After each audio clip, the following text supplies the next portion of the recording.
Hello, hello, hello, and welcome to your Aunties Could Never family gathering. Your favorite aunties have arrived, and now the party can start. I'm Auntie AK, and I've come to the party with my fellow sisterins.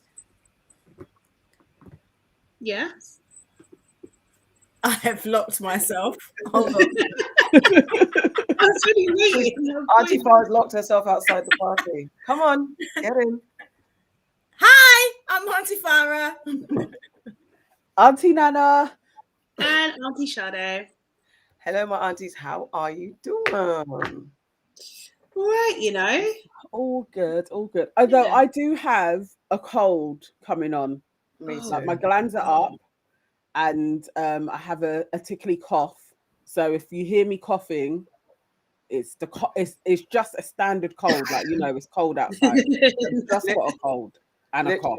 Literally the same. I was in a screening yesterday and I was coughing. I was like, oh God, I felt like, because I was running late, I thought I wanted to come in and say, guys, I have a cough. Don't be scared. I'm taking my test and everything. Yeah, this cold, I think it's come on the back of the Pirates premiere, to be fair, Auntie Nano. I think we partied a bit too hard on that Monday evening. Remember, I had a run of partying. Yeah, it basically is that. It's that whole week. Yeah, I think it's that tiredness, run down, all that type of shit. So the colds are trying to be onto me. And I guess, I'm drinking all the drinks, so. Yeah, I need to do that. I need to get on that. Okay, let's go. Let's get into it. Let's get into it. Handing over to you. I'm on mute. Okay, hold on. There we go. All right, so would you rather, I was back in the house this week, would you rather lose all the money you've earned this year or lose all the memories you have gained this year?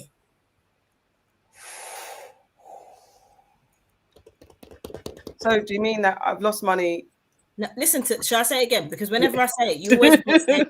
I always got my remix. The benefit of you, I'm going to say no, because you're. It's like you're breaking it down to change the question. So therefore, I'm just going to read it again for the benefit of you. Would you rather lose all the money you have earned this year, or lose all the memories you have gained this year? Well, do you know why I had to clarify? I was like, why would anyone want to lose money? No. Okay, I would lose the money.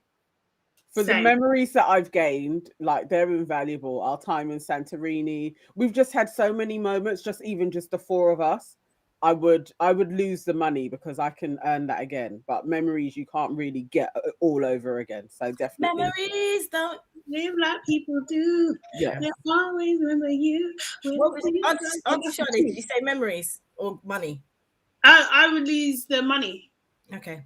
Although it's painful. Hate losing money. Okay, I'm not remixing. I'm just trying to get understanding.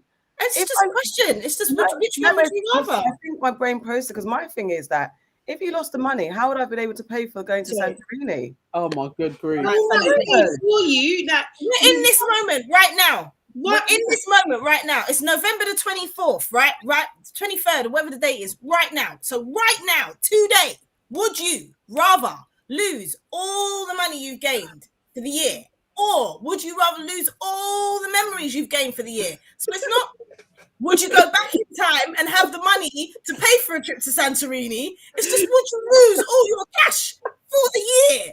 Or would you? If I lost all the money I made for the year, I wouldn't have any money right now.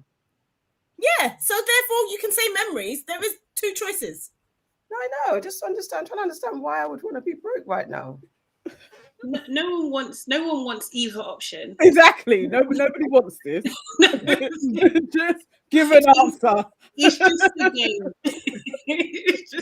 Hold on, Auntie Sade. You can't say nothing. You could even fictionally pick between. I was just about to say the same thing. You can't say nothing. Over there in the corner. Auntie AK. Of everybody, though, yeah, it's which true. one Auntie would you Sade, you rather? do need to be quiet on this. I'm No, just saying. because I'm not remixing it. I just couldn't choose. I'm not trying to make. No, I couldn't genuinely, I didn't understand it. I really couldn't understand it. I couldn't process. I was trying to think like, what? I didn't understand it. But okay, no, I think I don't want to be broke. It's stressful. I don't want to lose memories. Okay, money. I'll say money. You'd lose the money and keep the memories. Don't ask me because I'll start thinking again. Okay, so I would lose the memories and keep the money. That's what And I meant. Why? That's what I meant. But you've answered. And I'll tell you why. Yeah. We filmed this podcast. I could quite easily go back and watch a year's worth of it to know where I'm at. We did a lot of filming in Santorini. I could feel like I was there. But some shit has happened to me this year that I could do without remembering. So I would say memories don't live like people do, but I'll get rid of my memories for this year only. Same. Next. Just do one. Next one. Okay. Would you rather have no taste or be colorblind? I feel like we've done this before. We've done similar ones. Colorblind. Because then I would genuinely say, I don't see color. I actually think no taste, because surely that will help my diet. Like I could eat anything then and I would be satisfied. But you'd never be able to taste plantain ever again. It wouldn't. It would just taste like bleh in your mouth. Yeah, you might, but then the fact that you can't taste it might mean you have no boundaries of what you'll eat, and you might just eat some. No, because I don't eat I don't eat vegetables, for example. Like, do you know what I mean? Like generally, so I could actually eat vegetables then. I'd probably be much healthier if I had no taste. Yeah, I'm gonna go with no taste. Auntie Nana. Colorblind. I know a couple of people that are colorblind and they're fine. It's usually like certain colors that you can't see properly, but I don't know anybody that when they couldn't taste things like during COVID and stuff, that they felt like it was okay. Like it seemed to be a significant loss. So I would go with I can be colorblind. Auntie Farah, you're on mute. Would you answer? Yes, I said colorblind. I was thinking of my answer. Okay, maybe that's what it was. I wasn't used to it. I would rather be colorblind because, just like Auntie Nana said, I know some people they're colorblind and they still get on day to day, but not being able to taste certain foods, like food's delicious. I want to taste it. I want to savor the taste of the food. I think it's overrated, you know. Like I really think that I'm a prisoner to my taste buds, and that if I wasn't, then I'd be much better. You know, I eat quite healthily, so yeah, that's not a thing for me. But I want to be able to taste my food. You know what? You probably have a tapeworm in your gut that is addicted to certain things. No. I'm telling you, like, Next one. We're moving on. I don't even want to think about that or see it or no, we're moving on. Last question. Would you rather have the lights on or off if you knew the room was full of snakes? On. Absolutely on. I don't mind snakes. Full of snakes. Yeah, I don't mind snakes. So yeah, on. Okay. Animals, not people. That's an interesting.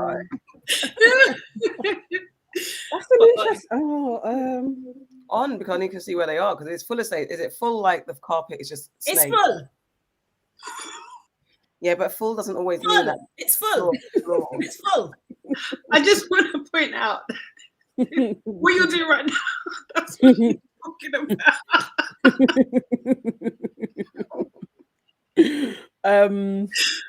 Full is a very different type of word. It's full. It's the opposite of empty.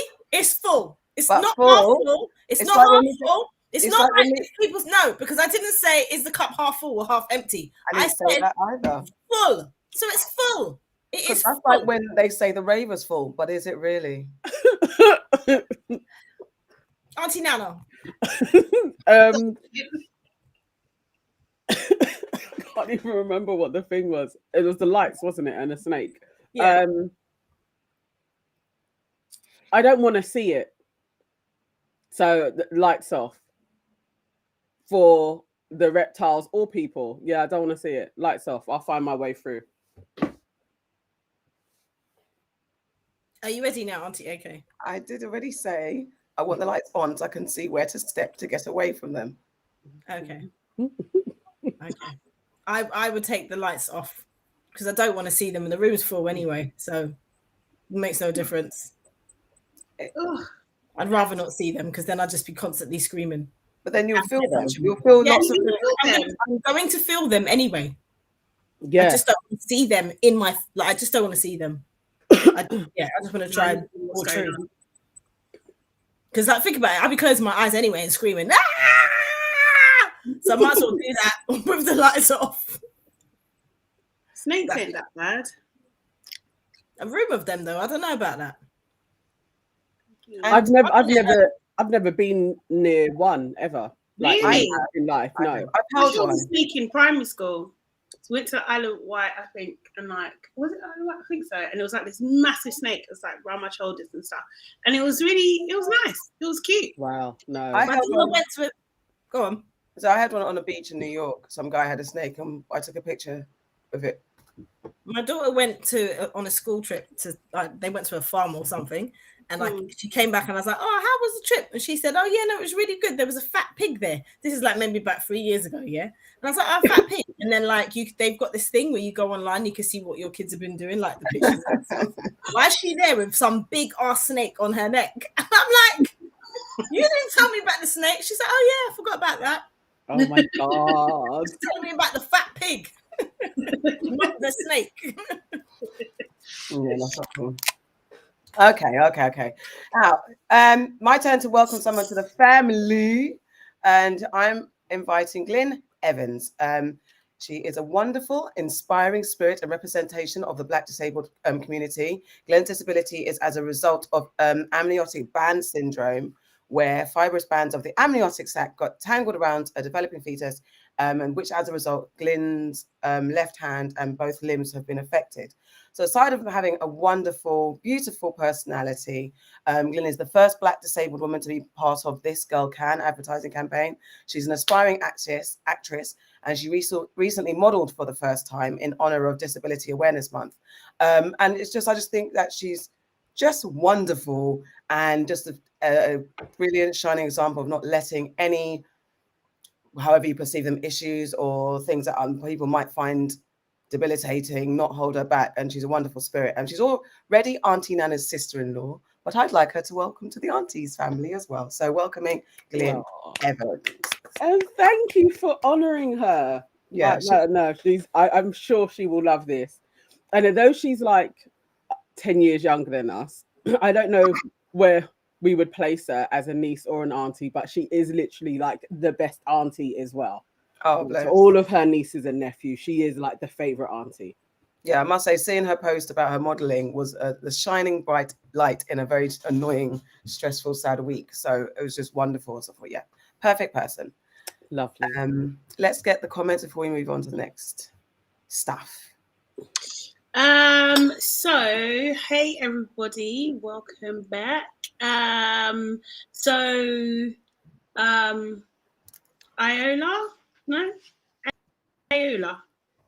is saying, Auntie Nana, I'd lose the money.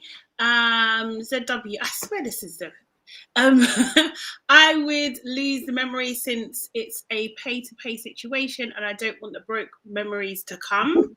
And Miss Latang says no taste is the pits. And yeah, and Iola, am I saying it wrong? I think I'm saying it. I think it's Iola. It says lights on, no way, I can't deal with snakes, lizards or rats. Yeah, if it was rats, I don't know what I'd do. Rats is different. Yeah. But I could step on snakes. I could step on lizards. I don't know about rats. Rats. I just need to see where I'm going so I can get out clearly. Because it's dark. Yeah, I need to see, but like I'd freak out. Yeah. Like my thing is things with too many, like small things like insects with too many legs or not enough legs. What's not enough legs? Oh, like a snake or what? So no insects. So like worms don't have enough legs. Oh, Maggots don't have enough legs. That fucking freaks me out. And then on the opposite scale of that, centipedes and things like that with too many legs, that equally freaks me. I just don't like insects. Like if it was a room of insects, you'd have to just take me out. I'd faint. I'd die right there. Yeah, I think I'm possibly the same. You know, I'll just like my sense, everything would just overload. I'll just be a slump on the floor, and I'll come to and then just black out. It would just keep happening. Be a cycle. Seriously. So like in I'm a Celebrity, when they do that shower of cockroaches. No, out of the question. I could never. I would never do that. I would never eat no balls, and I'd never like none of that. I would be the worst. When I worked on I'm a Celebrity, I was always scared that the things were gonna like escape. Like, because in Australia, I saw some different type of bugs. I saw something that was a cross between a bee or a ladybug and some fluorescents. Like it was, it was. They like Australia has 90% of the things that can kill you. Yeah. Like it's different over there. They got like turkeys. They look like turkeys, and they're just bopping down the road. No. I don't know what they're called, but they're a relative of the turkey. And you see like how we see pictures. See like how we see pictures. You just see these big ass turkeys and they're just popping down the road. Like I was like, what the hell is that? Yeah, it's a lot. Yeah. Okay. This is why I need the lights on to see the door, because if I can't find the door in the darkness, I'm panicking. You got to find a way out, or you got. I need to see my way out. I can't just be in the dark, not knowing what way the door is. Yeah. No way. Okay, let's go. So this is what have you heard? Oh, who's Glynis? Is this the lady that you just honoured? Oh yeah. Hi. Aunties, I love you. I'm crying. You're very welcome. Well, you're very deserved. Love you, Glim. I love that word. What deserved. Word? Deserved. Yes. Yeah. Deserved. Okay, this is what you've heard, where we just get into the nitty gritty. You know, at the party when the aunties and the uncles start debating and talking about politics, this is this section of the party. And my story, this is what I've heard, is that the UK is planning to raise the legal age of marriage to 18 to protect children from, there seems to be a constant thing of underage marriages happening in the UK. Who'd have thunk in such a developed country? So at the moment, MPs are backing raising the legal age of marriage to 18. In England and Wales, parental consent is needed for 16 and 17-year-olds, while others taking part in non-registered marriages at younger ages. Tory MP Pauline Latham said this allowed children to be Tory MP Pauline Latham said this allowed children to be coerced into unions that could damage their lives. So she wants to make all marriages and civil partnerships under 18 illegal, including religious or cultural ones. And that's obviously alluding to the non-whites who have different kind of community, like traditional views, I guess. She went on to say that some children are being made to marry as young as 7 without any legal consequences for the adults involved, with figures from charity Karma Nirvana showing 76 known cases of child marriage in England and Wales in the last 12 months alone. So I just wanted to have a chat about that. I didn't think about child marriages being able to happen, but then when she said traditional and cultural, then I thought, okay, that's the loophole, because how the hell do you get that done without it, going through the official channels? So I just wanted, I guess, just to discuss it and get your guys' thoughts on. Do you think upping the legal age of marriage will change anything? I don't potentially think so, but I'll go to Auntie Nana first.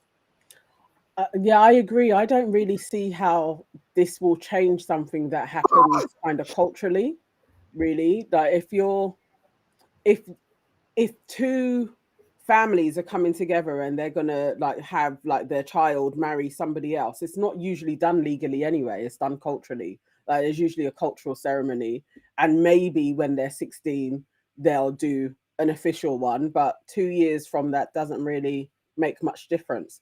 I can't see how this is going to really influence the cultural practice of a child going into marriage. That's a cultural thing. I don't know how this law is going to do anything to stop that. So I was really trying to think of what's the other thing? Why are they trying to introduce this? I couldn't really think of the angle off the top of my head as to why this is even like news or worthy of debate, other than they're probably skimming over something else and avoiding talking about all of the various things of the politicians flipping scamming and scheming, and this just made it into the news to avoid that. Thank you, Auntie Farah. Yeah, this isn't new because they've been talking about this for months. So something's happened to push it back into the media focus. Definitely, they've been talking about this since I think about June or July.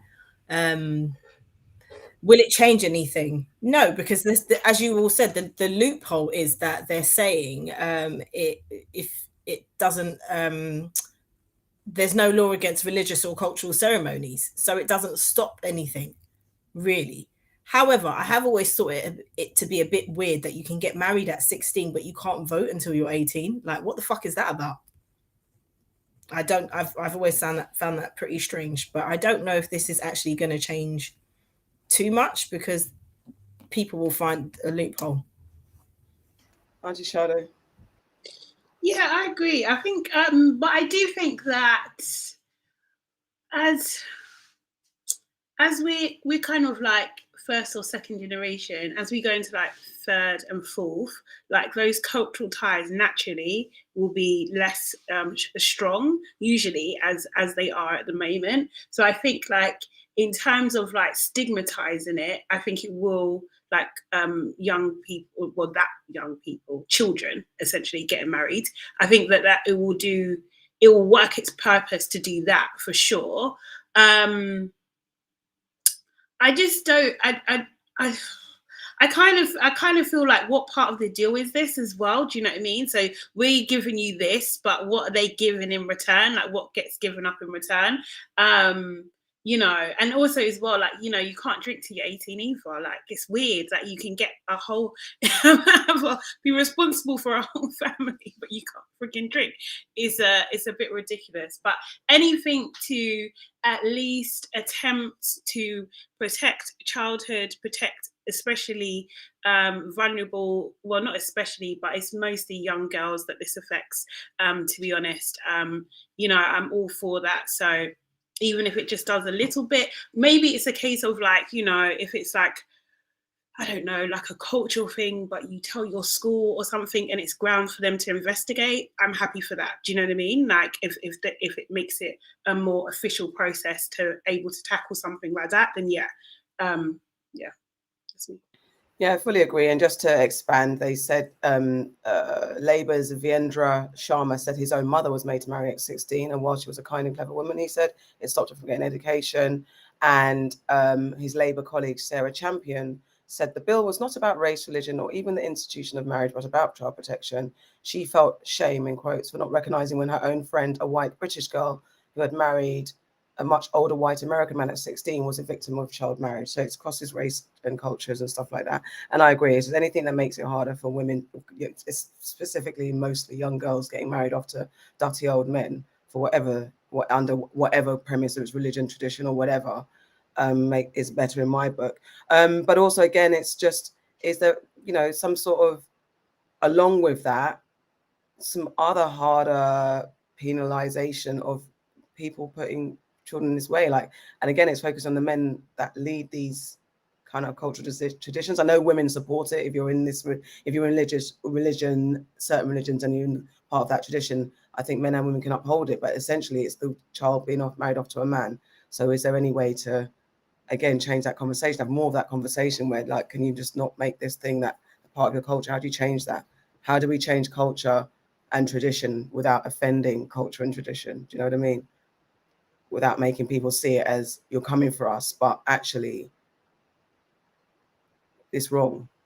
I think it is. I think that they've done a good job to kind of like associate this with like othering it. Do you know what I mean? Like with people outside the culture. But the most of these marriages, I would probably bet, are within British communities. Yeah, like, do you know what I mean? That kind of thing. And a lot, you know, I don't know the actual figures, but it is easier for, say, like paedophilic practices to continue under those kind of conditions. Do you know what I mean? So like, I just think it's I just think that they're trying to say it's more cultural than it actually is. Like, you definitely see the same sort of thing happening in the States a lot as well, kind of thing, like where, you know, lots of young white girls get put into these really awful situations, are married against, you know, their actual will, kind of thing, and because their parents agree to it, there's nothing they can do about it. Do you know what I mean? So yeah. Agreed. We got any comments on this before we move on? Nicholas says, this is about Prince Andrew. Oh, interesting. And what he's been doing. So they can say it is that, say that it was before, so not legal, but from X date, and the line has been drawn. That's interesting. So anything Andrew did before then cannot be challenged. Interesting. And Antoinette says, good evening, gorgeous aunties. I'm late, but I'm here. Welcome. Hey, Antoinette. We missed you. As always. Okie dokie, let's move on. Auntie Farah, what have you heard? Okay, so my story is about Ghislaine Maxwell, who is about to start, her trial is about to start for basically getting children for what's his name, the old paedophile himself. Her trial's about to start, and she is they put a petition to the UN to get her released from prison. Looking frail and noticeably older. Sorry, my bad. Okay. So her solicitors, her lawyers have filed a petition to get her released from prison because she's claiming that her living circumstances are dire and that she's being mistreated, and she's on suicide watch, and that she's unable to sleep because they keep coming in with a torch at night, even though she's not suicidal. They keep doing this, and you know, just that her conditions are inhumane. So they filed this petition to get her released from prison. My question to you guys is, do you think that someone who quite obviously helped a paedophile for many, many years, I know it's innocent before proven guilty, but you know, there was a lot of guilt pointing towards her. Do you think that she has a right to go to the UN and claim that her human rights are being infringed upon? Auntie Sade. Well, I mean, like, you're in prison, so it's not gonna be a walk in the park. Do you know what I mean? Like, what are you freaking expecting? So it's good. But like, it's just like, there was this, I can't remember what he done, but he was complaining too, and I'm just like, the privilege of it all. Do you know what I mean? Like, I'm pretty sure it's probably grim. It probably is grim. But the crimes that you're up against are pretty fucking grim as well. Do you know what I mean? So like, although obviously everyone has human rights and stuff, if her speaking out, you know, helped prison reform for the majority of prisoners, then yeah, cool. But I doubt it will. Do you know what I mean? You're just trying to get she's just trying to save herself, get her, you know, it's probably like a massive, you know what it reminds me of, actually? Sorry, you know, in Game of Thrones, where Cersei is captured by the religious nut people, and she's tortured on a daily basis. Yeah, that's what it reminds me of. It reminds me of that. Like, do you know what I mean? She had the shock of her life, basically. And she's complaining. But babe, man, you're gonna just have to suffer it, man. Seriously, you're gonna have to suffer it. Just as many people suffered under your instruction. Do you know what I mean? So balance, karma, as they say. Part of it, at least, anyway. Auntie Nana.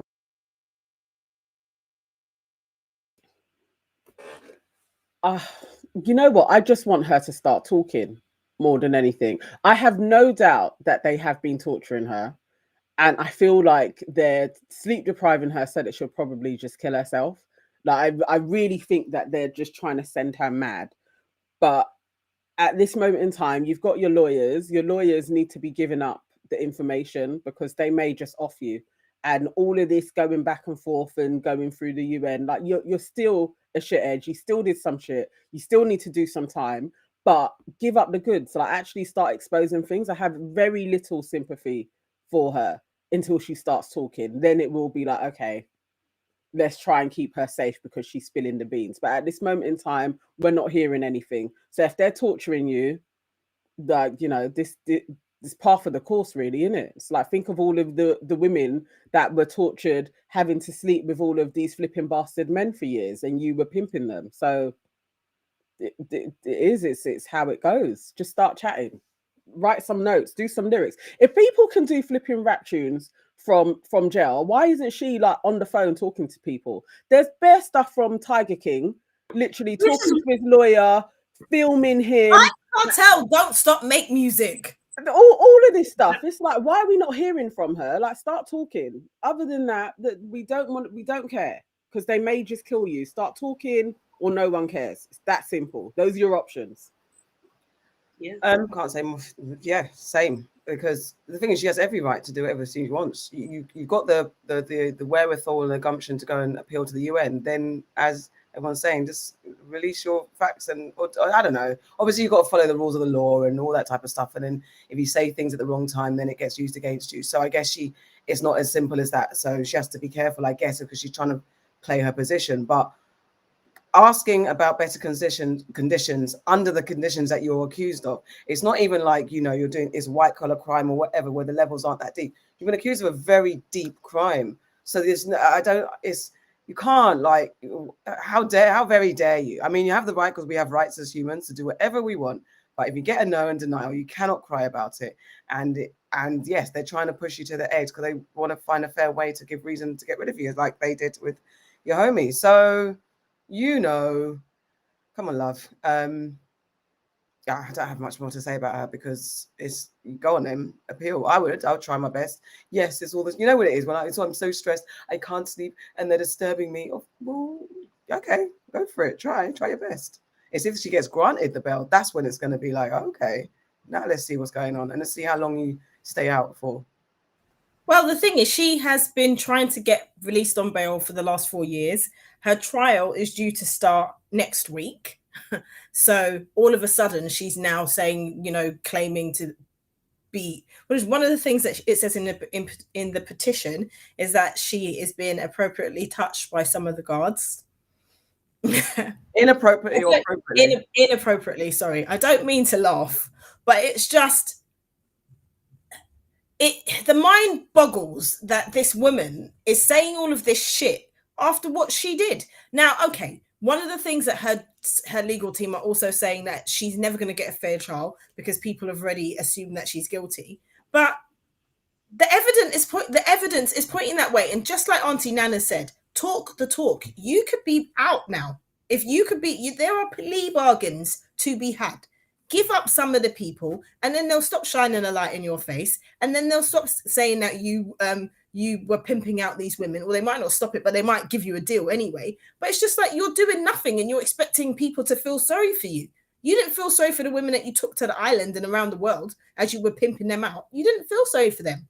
But now we must feel sorry for you because you're being inappropriately touched by the guards, who are probably just searching you to see if you've got anything on you that you can kill yourself with.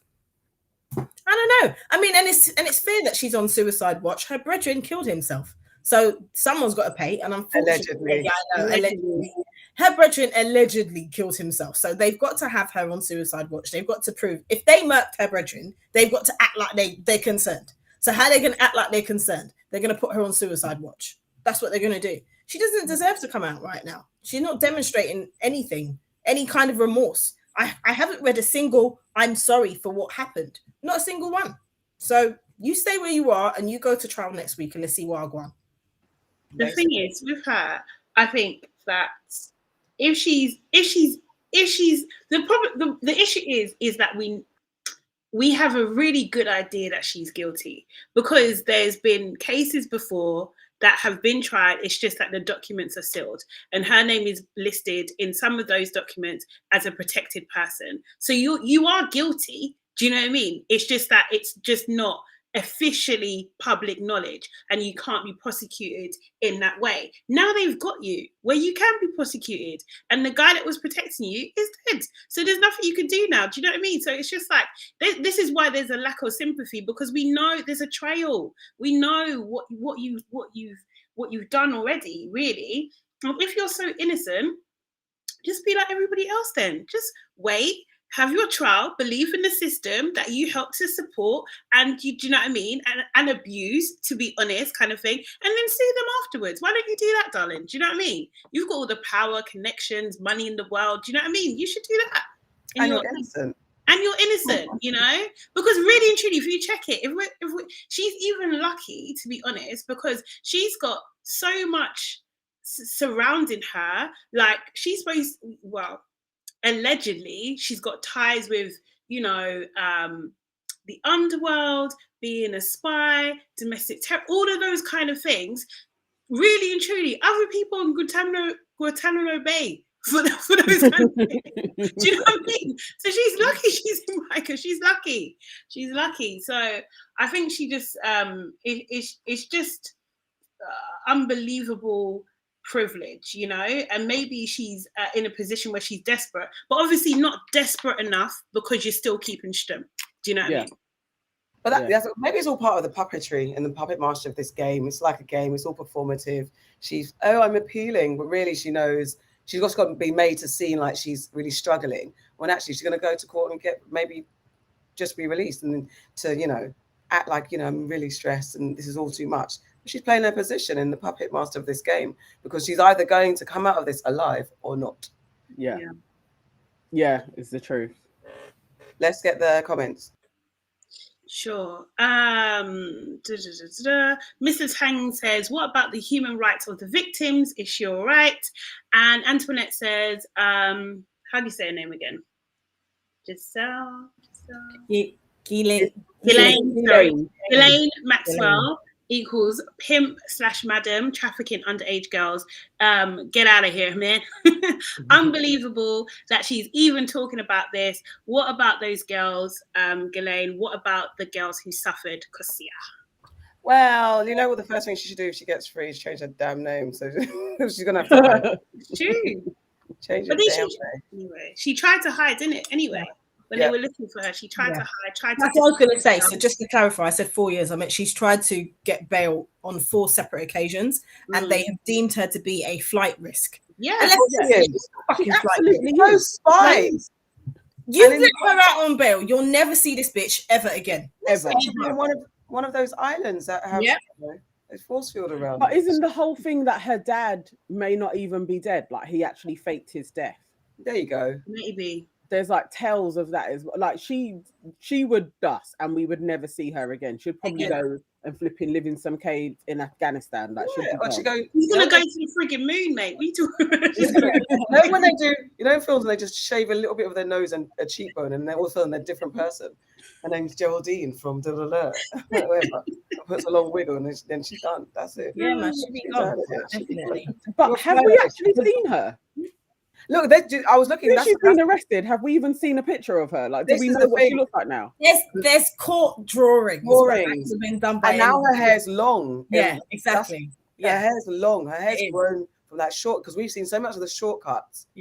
Of her. Now it's long, and it's drawing. She can easily. We're not going to see her again. She would dust. Do you think that this woman doesn't have ties to, like, she probably got a passport waiting for her? She got 20 and a plane. Like, and money that Jeffrey Epstein hid somewhere. Yeah, literally. All the keys to the castle. Like, come on, she's a big flight risk.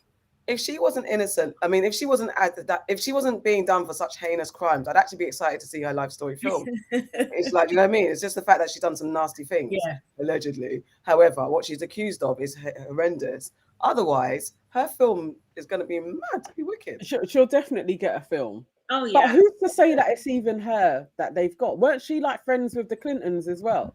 Exactly. They were friends with everyone, anyone in power. They were friends with. They love a pound note, innit? Love it, mate. Love it, mate. You got money. You know what? Andrew probably told her to do this thing. Like, you try to go up for bail. You go on. Yeah. Yeah, just follow the steps of acting upset, and then you just know. Just do all the things, and when you come out of jail, there's going to be a jet right at the door of the jail, and you're just going to get on up the steps, and you're going. But it's a bit nuts though, because Andrew literally ran to his mum and was like, "Mummy, no, that can't happen to me." Oh my god! And she was just like, "No, don't worry, Ghislaine will take the rap." Do you remember Spitting Image? Which was one of the children that was literally like a child for the Spitting Image puppets? I can't remember. And he's I swear that was not Philip. What's the young Edward? Edward. Yeah. Mummy. Yeah, he was a little boy. Yeah. Okay, Auntie Nana, what have you heard? Okay, all right. So my story is about Kyle Rittenhouse. And I'm sure everybody is aware now that he has been acquitted of the 2 murders and attempted murder on the protesters at the BLM march. Where is the place gone? It's a town in America where this took place, but he was acquitted of this. And really my question is, there's so many Black people that are up in arms about this. And as the news was coming through, I was like, why are Black people so affected by this case? Was one of the things that popped into my mind. Wanted to know what you guys thought of that as well. And he's done his little documentary with Tucker Carlson and said that he's not a white supremacist, he's not racist, that he thoroughly supports the BLM movement, and that this trial had nothing to do with race and had everything to do with self-defense. What do you guys think about this? I think fuck you. That's what I think. Sorry, I'll go first. I literally think fuck you with my entire being. Fuck you. Because the thing is, he crossed state lines with this AK-15 or whatever the fuck it is that he had, his big boy gun. He crossed state lines, to go to this BLM protest. He shot openly. Don't make out like you feared for your life when you're carrying a big fucking machine gun, whatever the hell it is. He knew what he was doing. Have you not seen the video footage of this boy walking down the road with this thing? He knew what he was doing. You felt like you know, don't say that you're not a white supremacist. You are, because that's what gave you the power to feel like you could do that. And the reason why Black people are so up in arms, it's not about who died. Yeah. It's about the fact that this boy who clearly had a weapon on him and killed openly 2 people has literally got away with fucking murder. And then on the flip side of it, you've got a boy who has a packet of Skittles and he dies because he allegedly looked like he had a weapon. There are too many Black people who they've used the thing of they allegedly look like they had a weapon in court as we're speaking. What's the guy's name? The guy that was jogging, Aubrey. I can't remember what his surname is, but him anyway. Ahmad. Thank you. So today they showed footage of the defense's solicitors, the defense's lawyers talking about the fact that he was running with shorts on and trainers with no socks. So that justifies someone killing him. But it's just when you look at how they treat, and I know like the system is set up to fuck us up anyway, but people are angry because it's so blatant. It's so blatant. If that was a Black boy, he wouldn't even have stood trial because he would be dead already. He would be dead already. Before he crossed state lines, he would be dead. That's what would have happened to him. That's why people are mad angry. This boy killed 2 people. He didn't even think he was going to get off. If you watch the footage, he's actually shocked that he got off. It's just disgusting. It's disgusting. Auntie Sade, sorry. Yeah, I mean, I just thought, you know what? It never, him going on Tucker Carlson show just politicizes it, really. Do you know what I mean? It just kind of puts the nail in the coffin on that one, basically. And I think what they were doing with that is just really, you know, pushing, perpetuating this message that it doesn't actually matter what you say. It doesn't matter. It's just words, kind of thing. And that's what they do all the time. This is classic Republican, you know, PR training 101. Just say what they want to hear. Just say it. And your actions can be completely different. And it just doesn't even matter because, you know, people don't care about what you say. It's just they just like the excitement or something. And that's exactly what he did. I just think, like, if you supported BLM, why are you there at the protest anyway? Do you know what I mean? With a gun against them, like, that doesn't make any sense. Like, do you know what I mean? Like, your actions are in the complete opposite to supporting the cause. And why Black people are upset, and it's not just Black people that are upset. Let's be real now. Do you know what I mean? Like, it is the fact that this will give confidence to vigilantes, basically. This gives confidence to those people who think that they're defending a system, defending a country that pitches some people lower than themselves. Do you know what I mean? And those some people tend to be Black or other in some sort of way. So anyone, what they're sending a message to, even if you're white, if you support them, we're going to come after you too. We're going to kill you, basically. And you know what we're going to get off. Do you know what I mean? And they you know, the judge in this case was just, I literally made my blood boil. I couldn't even watch most of it anyway, kind of thing, because it was just so upsetting that you could already see the absolute bias in his behavior, in everything that he said, the way he just didn't give a shit about anything, reading fucking cookie magazines while this is happening. Are you right? You're taking the fucking piss. Do you know what I mean? It's such a disrespect for life, but it sends a very, very, very clear message that if you put your neck out and support any cause that's outside, really and truly, white supremacy, we're going to come for you. That's basically what they said. So I'm not surprised why people are upset at all. And it's definitely not just Black people. Just correct, it's Ahmaud Arbery, not Aubrey, Ahmaud, whose case is going on now. I understand where you're coming from, Nana. Like, in theory, this is one for the whites to deal with because it's a white boy that committed murder to white people. Unfortunately, it's against the backdrop of a Black Lives Matter protest, and it's all seamlessly rolled into one. So that's why, because even myself, there was a moment when I forgot that the victims were white, and in my mind it's like, oh, the victims are Black, and this makes this even more of my interest, the emotional empathetic part of it. Not that I'm saying you know what it is when it's people that you are like you have that element of more empathy in some cases. And then I realized it was white people, and I was like, oh, okay, let's just see how this goes, because but over the overarching political message is that, as you guys have said, the white supremacists and white supremacy and racism and those right wingers who have the power to control the world as we know it, they have such a stranglehold on politics and the way the world is run, is that so that if Kyle was sentenced, it would be a trickle-down effect of so much more. I'm assuming, I feel. So he was never ever going to get charged. He was always going to get off it. That judge was absolutely put in that place just to do that.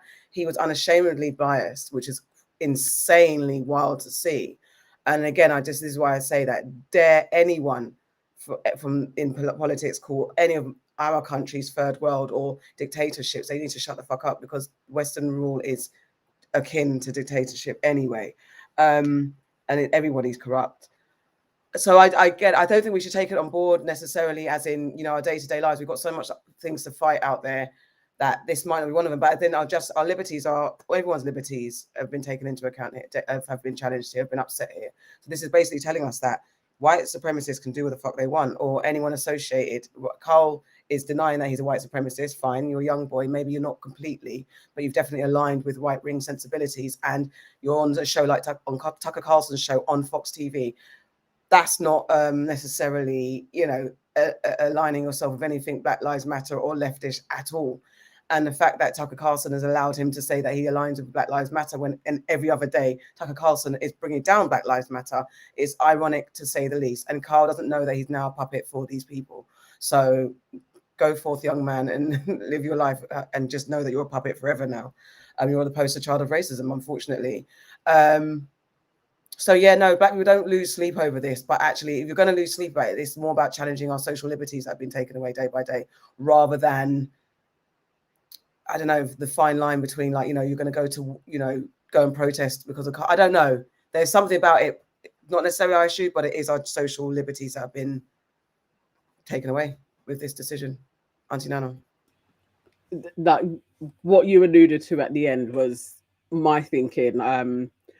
It was more about the media spin on this. So lots of things that I was watching or pundits that they were speaking to, it was Black people when they were showing the protests that are happening in can't remember what the place is called. I just saw it a second. I think it's called Kenosha or something. Yeah. Kenosha, Wisconsin.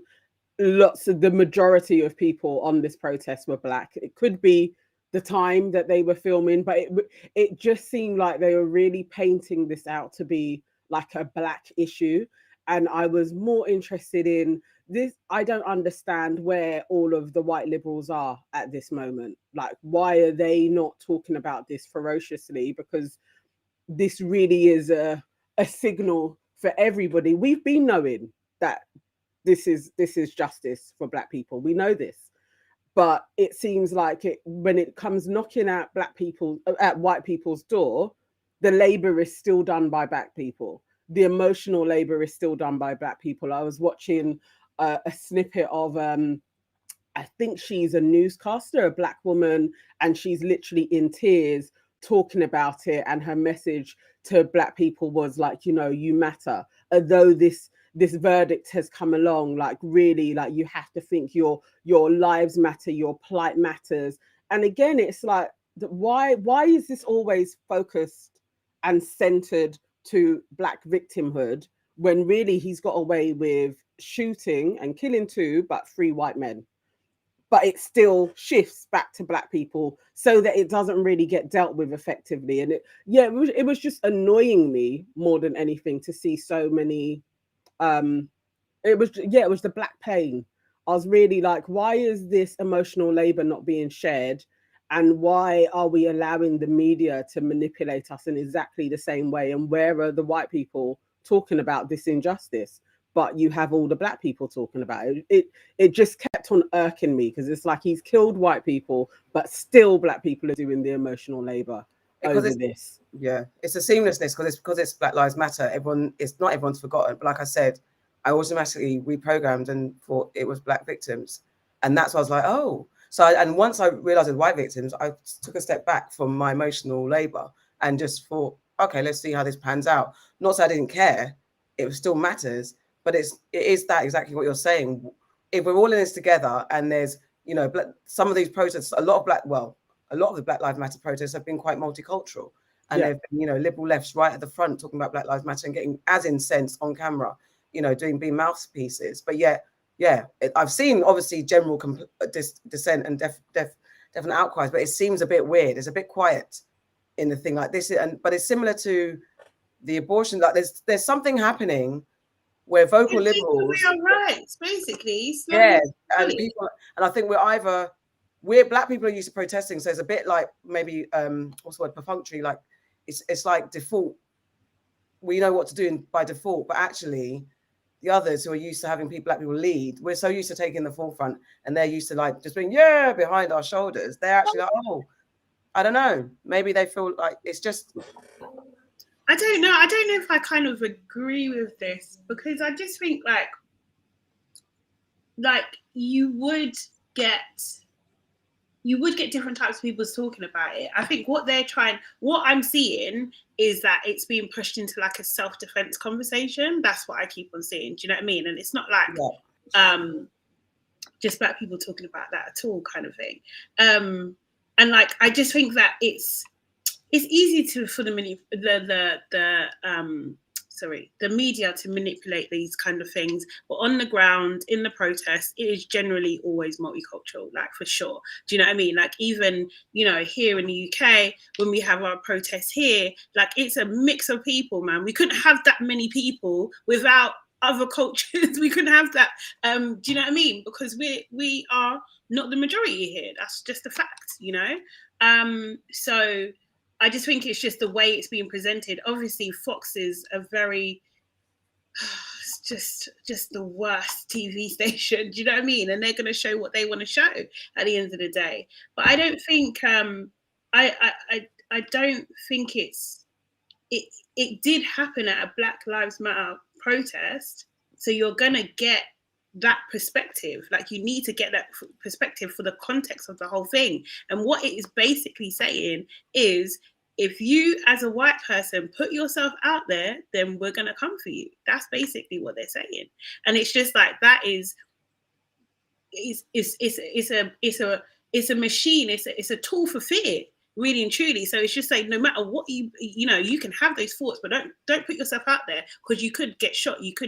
You could die, basically. And it's not just Black people dying, it's going to be white people too. So you need to pick a side. That's basically what they're... That part. I agree, and that's the message. But then it gets amplified when you also don't have white people countering it, and when you only are seeing Black faces talking, because you need white people then to be like, we are not accepting this. It's not for Black people, because that's the message. That's the fear tactic. So when Black people step up and are literally like, no, this isn't on, and they're the mouthpieces, it actually then is like, it legitimizes what they've done. Like, yeah, we're silencing these white people that are going to be protesting, because when you die the same as a Black person. So then you actually need the white majority voice to actually like amplify through more, to be like, we're not accepting this. Because racism affects everybody. It's not just Black people. So what, like who? Because when I saw the kind of, you know, after the verdict was spoken, I saw white people talking. Do you know what I mean? I saw people, like white people from the families of the victims and stuff, and they were doing the speeches. So who's the white people that yeah. I would say it would be like for the liberal politicians, like I guess for AOC to be everywhere, like actually like white activists to be everywhere. Because the thing is, and I went through her Twitter and it was a general, but I haven't seen any footage of her out there. The other thing is, this is what I'm saying, it's easy for those media platforms to just not show that. Do you know what I mean? So you have CNN.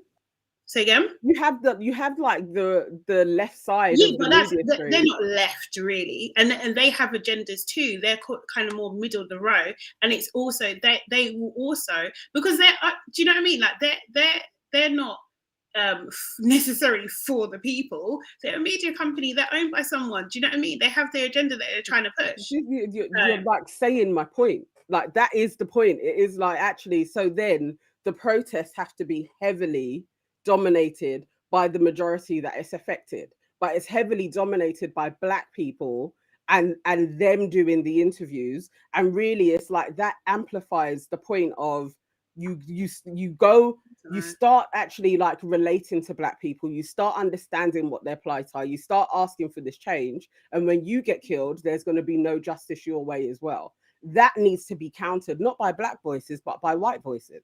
Yeah, I'm just saying, I don't know if white voices are, to be fair, I didn't know, because I kind of just turned off because it was just too depressing and I was just too angered by the judge kind of thing. But the clips that I did see, I saw white people talking, so I can't wholeheartedly say it's just Black people doing the labor. I can't agree with that 100%. Let's get the comments. Cool. So Ronald, hi, no worries if you're late. He also says, as far as white Americans are concerned, Rittenhouse's victims had forfeited their whiteness by supporting BLM. And Nicholas says, if they are not concerned about the intersection that took place at the Capitol building, what do you think will happen with a Black Lives Matter march? Understand the game we are playing, and we have to play the chess game we are playing. I don't understand. Sorry. Understand the game that we are playing, and we have to play the chess game they are playing. Okay, so there's two games going on at the same time, and we're playing like 3-dimensional chess or something. Yeah. I think that's what she's saying. Yeah. Sorry to butcher that, Nicola. And then Ronald also says, Tucker Carlson had a film crew embedded with Rittenhouse's defense team. White liberals are very upset about this. CNN and MSNBC talked about it constantly, and now Republicans are rubbing their nose in it because he was found innocent. The people in Oregon that have been writing since the verdict were mostly white. That's great. And that's literally the thing of the actual footage that is out there. And anybody can look this up. Go on YouTube, look at the footage, and you'll see it's focused on Black people. And these are my points that we keep on getting manipulated. Sometimes we kind of have to stay at home and allow things to happen. It doesn't mean that you don't sympathize with what's going on, but I think visually, when they start using us to paint a narrative, we have to remove ourselves from it. It's just about that. It's just literally being a little bit smarter. And I think they really do, they push forward Black people to speak on things when you just need white people to handle this. It's a problem that affects us all, but it's affecting them as well. And we can't shoulder all of the burden when it comes to racism. Yeah, I think that's the thing. It makes you think that, oh, this is a Black people's problem, not us. And that's what's evilly scuttered away, especially when they heavily say Black Lives Matter all the time. Yeah, I hear where everyone's coming from. Auntie Yardie, what have you heard? Okay, aunties, unless you've been living under a friggin' rock, you would have heard, or at least maybe even listened to, Adele's album that's just come out. So she's been doing loads of press recently. She's just done an audience with and that sort of thing. But what caught my friggin' eye was I saw this, an article saying that, and let me just start by saying I'm not a massive Adele fan. I think her music's okay, and I think I probably like her personality more than I like her music. And from what I heard, it's kind of like the same old stuff. So I wasn't really inspired to kind of take time to listen to how many tracks. It could be potentially quite depressing. But anyway, so what I heard or what I saw was that with her album on Spotify, she asked them to kind of take away the shuffle button, which I was just like, huh? Why did she do that? So basically, she said, via Twitter, she said, this was the only request I had in our ever-changing industry. We don't create albums with so much care and thought into our track listings for no reason. Our art tells a story, and our story should be listened to as we intended. Thank you, Spotify, for listening. So basically, if you go onto Spotify and you play the Adele album, the shuffle button shouldn't be present there. Which had me thinking, because I pay for Spotify. Do you know what I mean? And I was thinking, what the hell? You're taking away my choice. So what do you guys think? What do you aunties think? Do you think that Adele was right, as an artist, as a creative, to ask her art to be presented in this way by Spotify? Should they have agreed to it?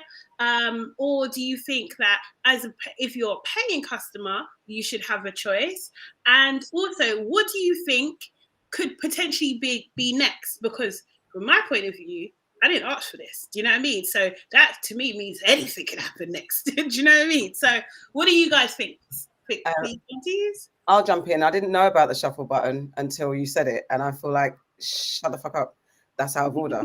I don't think that's right. And as we pay for Spotify too, don't take away my choice to listen to your album however I want to. I want to listen to the album however the hell I want to listen to it.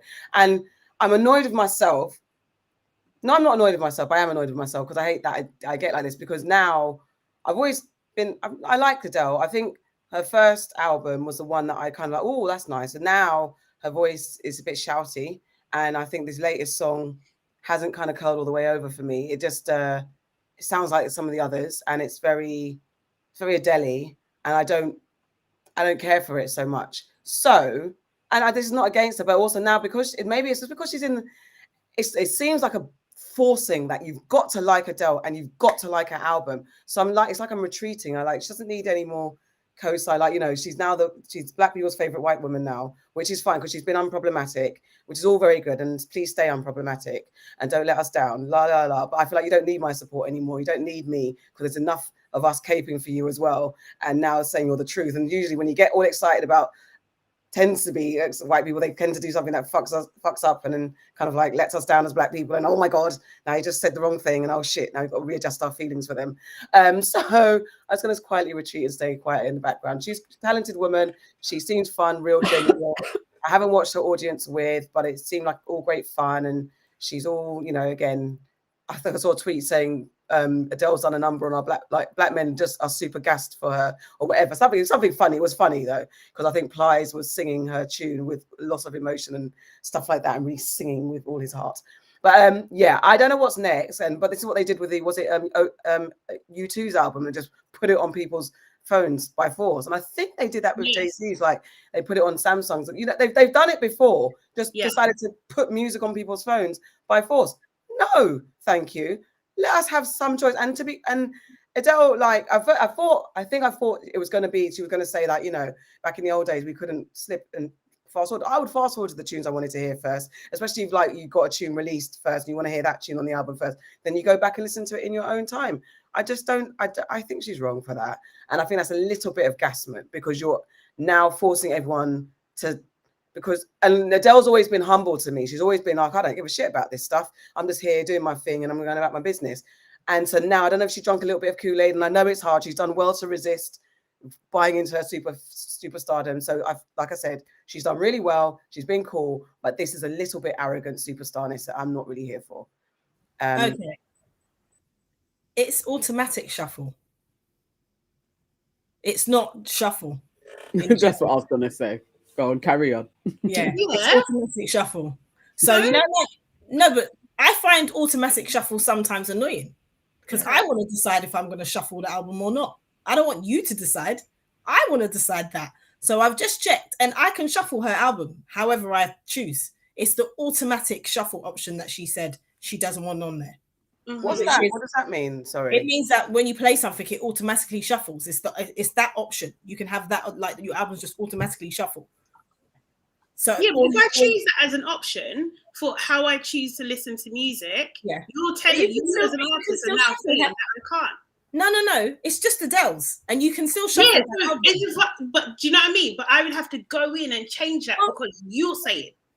Well, okay. Well, I don't, because anyway, I just went into my Spotify and I have my thing set to shuffle, and I didn't have to do that with hers. I just put her album on and I pressed the next track and it went to the shuffle. It just did it. Like I didn't have to press anything. So I think it's the automatic thing that she said that she wants to disable on her album. Please help me, because it's my brain. It's a little bit slow. It's okay. My automatic, like I've got my stuff on shuffle. So if I'm in one of my playlists, and if Adele's album's in that playlist, my automatic shuffle won't work on her thing. I don't understand. I don't understand. That's what I'm saying. I think if you were to select her album, it would play the album in order, right? But if you have that's from my understanding of it, Spotify have this thing where it's on automatic shuffle, right? Or you can select it to have it on shuffle. I have my thing selected on shuffle. So when I've just gone into the Adele, I'm not going to play it because we can't afford that shit. But when I just went into the album, which I haven't listened to, by the way, my daughter's listened to it, and I was like, what is that depressing music? I beg you turn it off. And I like Adele-ish, you know, but a bit like you, Auntie Sade, I feel like I like her personality much more than I like all of her music. I like some of her songs. She's got some great songs, and I belt them out. But I can't say that I want to listen to a whole album from start to finish. So that's why I just went in and I checked, and it's like you can still shuffle it. So what's she done then? That's why I was trying to like find out like exactly what it is that she's asked them for. But I think it is the automatic shuffle option rather than you setting it to your specific setting on your specific Spotify. I stay confused. You know what? Why? It's a simple one. Automatic shuffling. That's what it says. So the automatic, it's without you going in and setting it. So you say you set yours to shuffle, right? Yeah, mine should automatically shuffle. And that's a setting that you've because you set it, because you selected it. Yeah, so if that's no matter what album I'm listening to, it should mine is still the same. Yeah. So what I'm saying is that if I just by chance wanted to listen to Adele's album, it won't automatically shuffle. No, it will. No, because it will. you selected it. Right, that's your setting. But on my settings, I haven't set anything. Mm-hmm. So now what she's asking for is for people that just go onto her album page. I don't want you to have your default automatic shuffle play my album. Yeah. Do you know what it's like? She's even the first one that's asked for this. Yeah. It's just she's the one that's asked and people have listened. Yeah, because you know, like when you select an artist, you know, you select an artist and it's got like all their tunes. I don't want that. And it doesn't necessarily play all their tunes in order. It shuffles all the artist tunes. So what she's saying is she doesn't want that. Yeah. But if I want to select her album, like I just did, it will shuffle it. However, because I have my shuffle on. I feel like it's a very weird, unnecessary request. I think because her album tells a story, and she wants people to listen to the story of her, you know, throughout her album, and I get that. Lots of people's albums are a story from start to finish. It's, you know, so they want you to listen to it as the complete. I suppose for them, it's like reading a book and then not reading it in order of the chapters. But don't you think though, it's just like maybe change how you do an album then? Because move with the freaking times. That's not how people listen to music anymore. But maybe she doesn't want them to listen to that at first. Like, you know, when you pick, like, maybe it's her thing of when you first listen to my album, I don't want you to listen to it like this. I want you to listen to it as it were. But like a story. You know what? If you're going to a listening party, then yeah, you have like Kanye, right? Do you know what I mean? I have to listen to it how you say. Like, do you know what I mean? Like, okay. He will enforce his will. But or anyone at a listening party, you know. Just but you know he will send people all day. Yeah. Sorry, I'm taking a piss. But anyway, but you see what I mean. So if I'm in some sort of like organized thing, then cool. But in my own private, this is my privacy. I don't want you to have a say over what I do at all. I suppose she's saying you don't. Especially when I'm paying for a service. I hear that, but I suppose she's saying that she's not controlling it. She's stopping Spotify from controlling it. That's who she's stopping. She's not actually stopping you because, as I've said, I still have the ability to shuffle her shit. What she's doing, she's stopping. I would argue that they're both controlling it, to be honest. Okay, but I suppose Spotify controlling it more because they automatically have this on. Whereas she's saying, I don't want you to automatically have it on. Leave it up to whoever it is that's listening to my ish. Auntie Nana. Can you not visually look uninterested, please?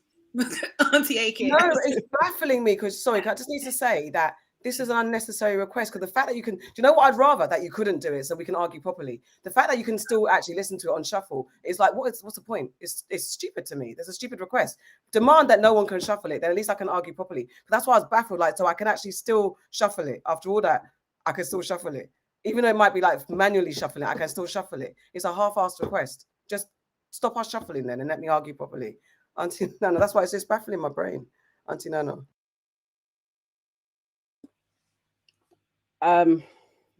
Okay. I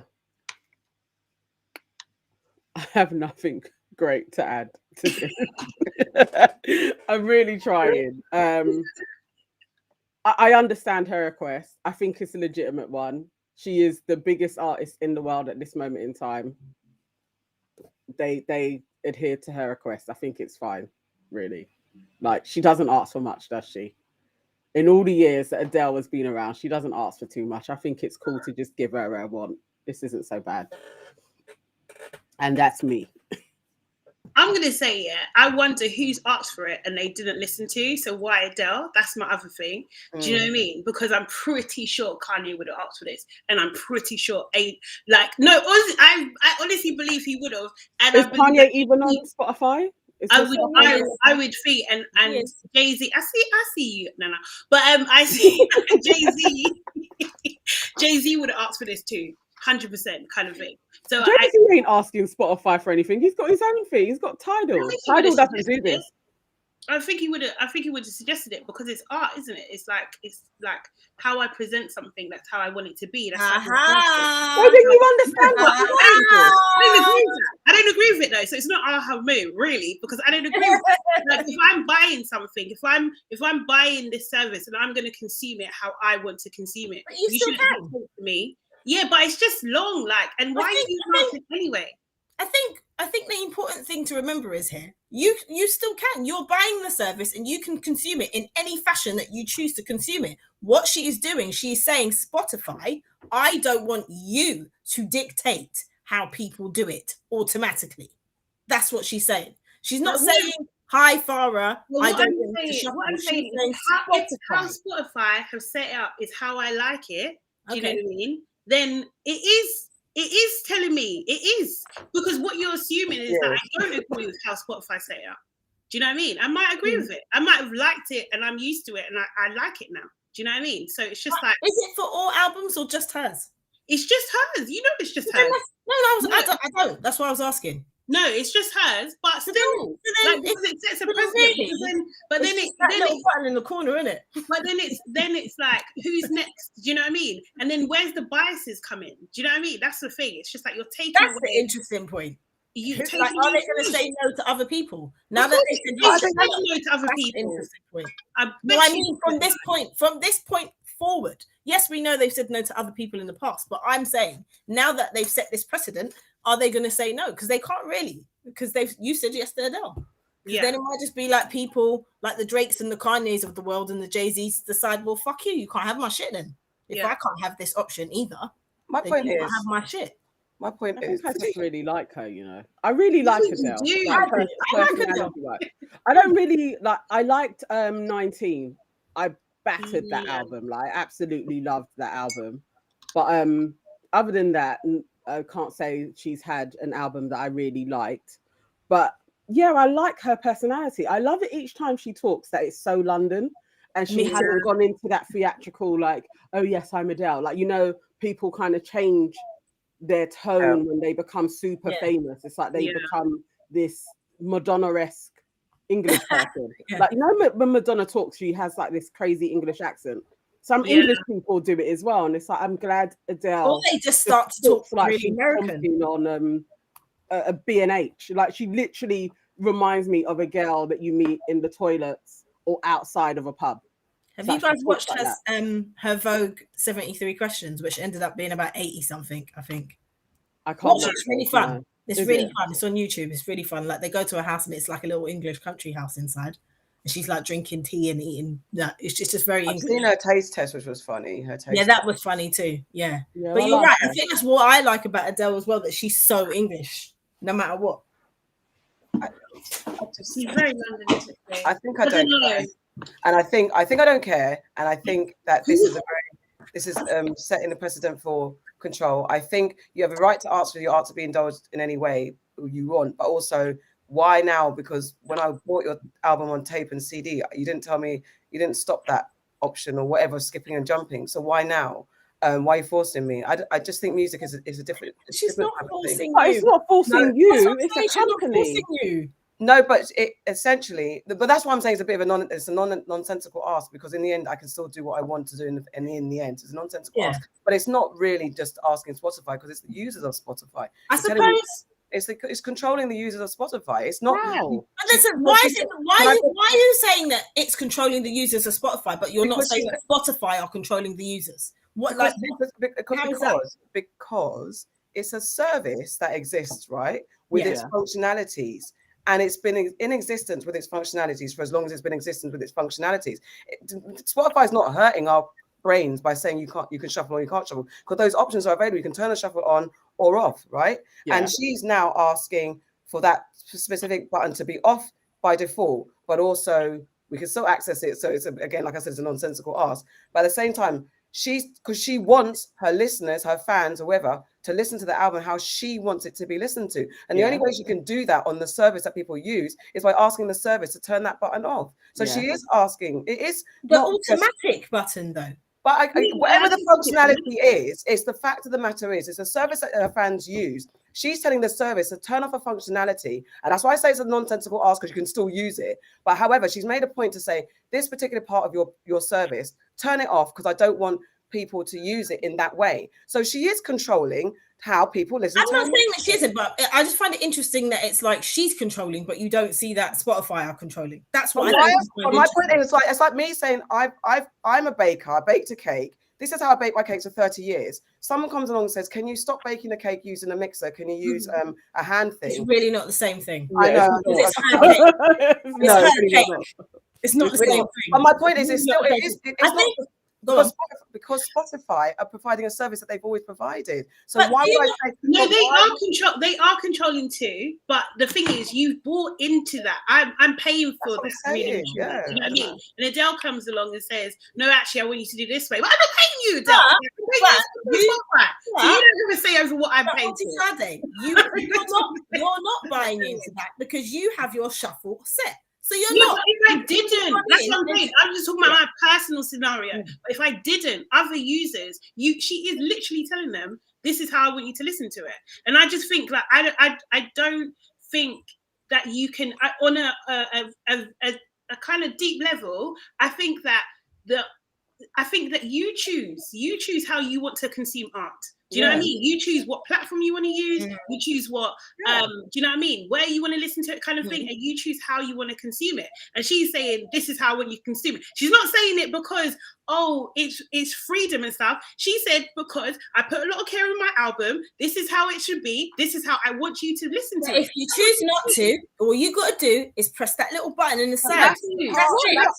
I'm still not getting, why is she out of pocket for doing that? She's made an album. That's her art. Like, exactly. Why should she not say, when I made this piece of art, I made it so that it was listened to in this order. If you choose to listen to it in another way, that's your choice. But for the actual platform to choose to shuffle it away from how I've decided to deliver this art to you, can they not do that? Why is that a hard ask? But my point is, as well, it's like I said, it's a nonsensical ask because you can still listen to it how she wants you to listen to it. But why is she? It's like, but Spotify still allows you not to have it on automatic shuffle, and you can still listen to the album. So then why would I then argue with Spotify? Because she is saying to Spotify, I don't want you to automatically shuffle it. She is saying, I want it to be the choice of the listener. I don't want you, Spotify. I understand. You, Spotify, as the platform. You. But the strange thing with her doing that is the power to the listener. Even though I want the listener to listen to the album from track 1 through to track however many tracks are on the album, they still have the power to shuffle it. However, Spotify, you don't get to decide that. I think that's what you're saying. I understand. I understand that. But then when you use Spotify, can you remove the automatic shuffle from Spotify? Is it by force that it shuffles? That's their default setting. When you go into an album, it shuffles it. But then you can undo that, right? You can. But when you're listening, so I've listened to albums, I didn't even notice it was on the shuffle until I went and looked at the track listings. But then you can go into Spotify and remove that and make it play linearly. But all she's saying is, don't automatically have that setting. Let people decide. I don't think that's an unfair art. I actually think it's more cheeky that they were doing an automatic shuffle. That's why. Well, I actually didn't know that they did that. But I actually didn't know they did that because, as far as I'm concerned, I thought, well, I can put it on listen. I can put it on shuffle or not. I've had albums to listen to it back because I never knew that. That's why I'm saying it's weird, because that's why maybe I'm so baffled, because I've downloaded an album on Spotify and played it 1 to 10 in order without thinking, and then I put it on shuffle because I like to listen to things in shuffle. So I didn't even know that there was a dictatorship in Spotify. Do you get what I'm saying? And the fact that you can actually take it off anyway, whether it's default or not, you can take it off. And the only people I think this affects is little children who don't understand that they can go into settings, or old people who don't know how to go into settings. Because the fact of the matter is, nobody in this whole world is affected by this damn button. And I just think it's a nonsensical ask. And Spotify also What the fuck? It doesn't matter. I think it's I just realized it's nonsense. I think it's the it's nonsense. Absolute nonsense. To be fair, you've been saying it's nonsense from the beginning. That's what I'm saying. It's nonsense. I full circle back, fully complete nonsense. Let's get the comments, please. Okay. Well, we started. Akosia says her music is bloody depressing. Yes, I totally agree. Natalie says it's about what your audience wants. She took that choice away. Maria says, as I understand it, this is a change for all albums on Spotify. You can still shuffle, but prior to this, you could only play on shuffle. I think she was right that we should be able to listen in the order the artists choose. Antoinette says, I think that she is telling a story and the tunes flow in a certain way, then it's okay, as maybe she feels it may not drop the same way if you listen to them out of sequence. Nicola says, before her release, shuffle was Spotify streaming platform's default setting when a user listened to an album, but after the release of the pop star's powerful new album 30, it is no longer the case. You can still listen to the album and shuffle if you wish, but you have to do it manually. That was taken from an article in Spin Magazine. And Nicola also says Auntie Yinka is ready to die over this conversation. That was literally what your face looked like, though. Rodon says there are probably a lot of artists who want their music played sequentially. Mate, you guys do your words today. Sequentially, but didn't know that it was possible to request it from Spotify. They knew, they just didn't do it. Nicola says this sounds like a PR move, which is about giving the user the right to listen to her music on their own terms, which speaks to the characteristics of taking control of your life. Do you know what I want to go back to? Now I want to go back to the Spotify technology team and say, why the fuck would you make it default to shuffle an album? It's a stupid. It's like I say, it's not everyone's nonsense in this whole world of things. It's all nonsense. Yeah, that's exactly that literally is it. It's like why was that the default? It's a weird one in itself. Why did they get to decide? But also, that's what but the fact that you can undo it also means it's not that deep because you can undo it. Okay, let's go because that hurt my heart, honestly. I don't know why it did, but because I didn't understand. Because I just realized that I just didn't understand. It's weird. Everything was weird. Okay, aunties know best. Aunties know best. Better. Aunties know best. Better. Aunties know best. This is a part of the party when all the family comes around and says, Auntie, I've got this problem and I need you to help me. Well, go on, give us your answers, give us your support and help. Auntie Sade, come with it. Yeah, so I have one problem. Not my problem. I found it somewhere. I can't remember where. So guys, aunties, audience, help us with this scenario. I was secretly in love with a close friend of mine for many years. We're now in our 30s and both married to other people with children. I haven't heard from him in a while, despite reaching out to him about once a year. I received a response to my latest attempt to reconnect, in which he admitted to pushing away from me because he'd been in love with me and it took him a long time to accept the things that were not meant to be. I no longer have feelings for him and I'm happily married. I'm just angry with him for only saying it now. I'm having trouble shaking the feelings of anger and resentment.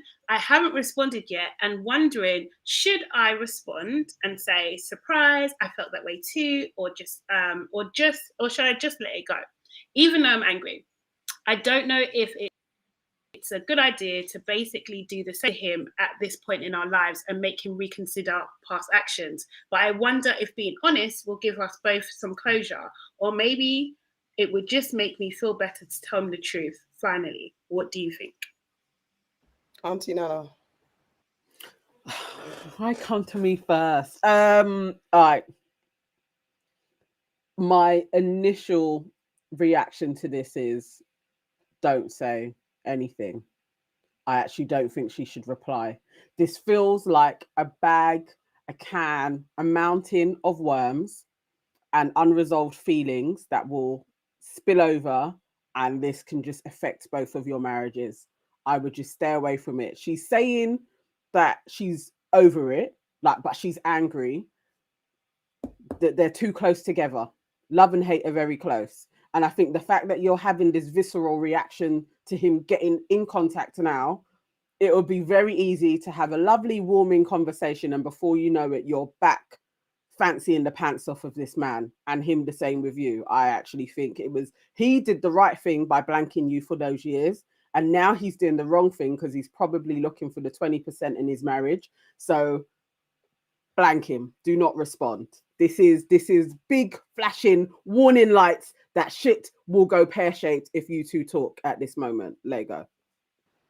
Auntie Farah. Auntie Nana said everything I wanted to say, apart from when you said something about back. I thought you were going to say, before you know it, you'll be on your back. That too.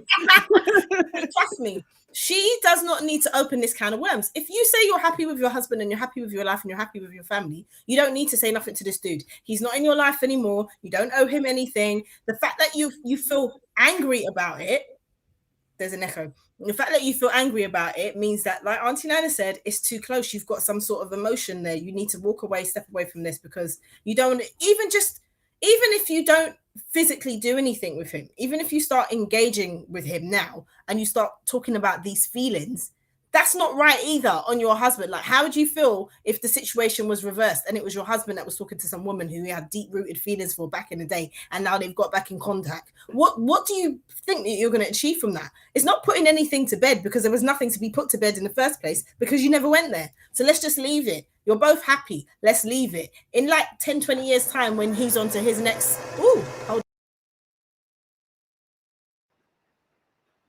My printer decided to go off because I'm very near my printer now.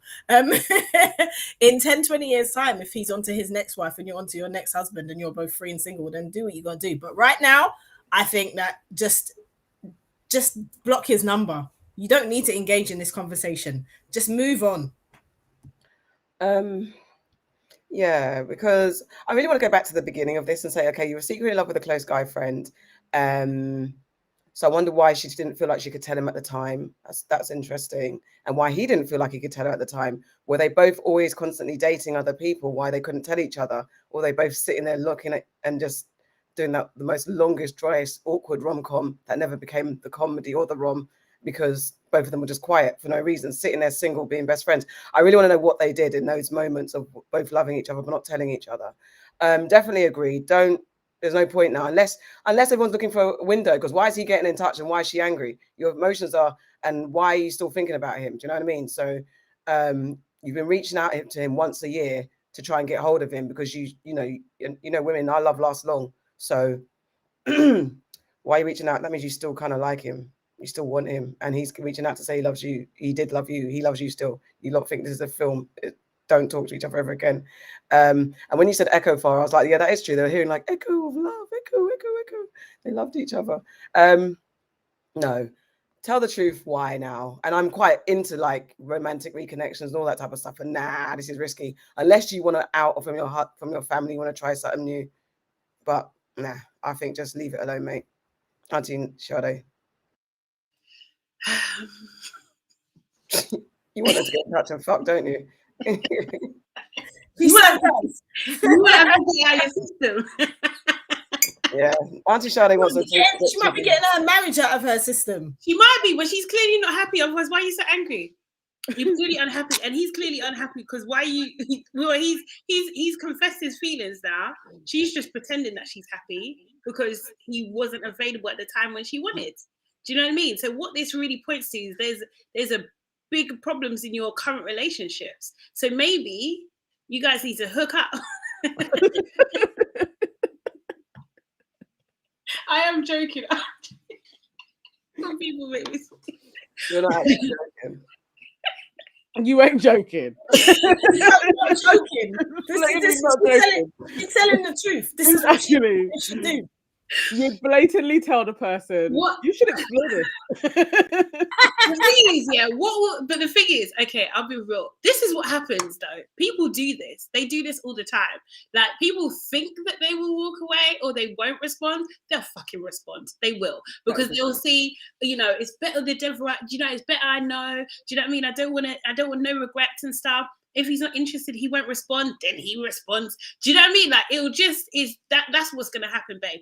If you're happy to lose what you have, go for it.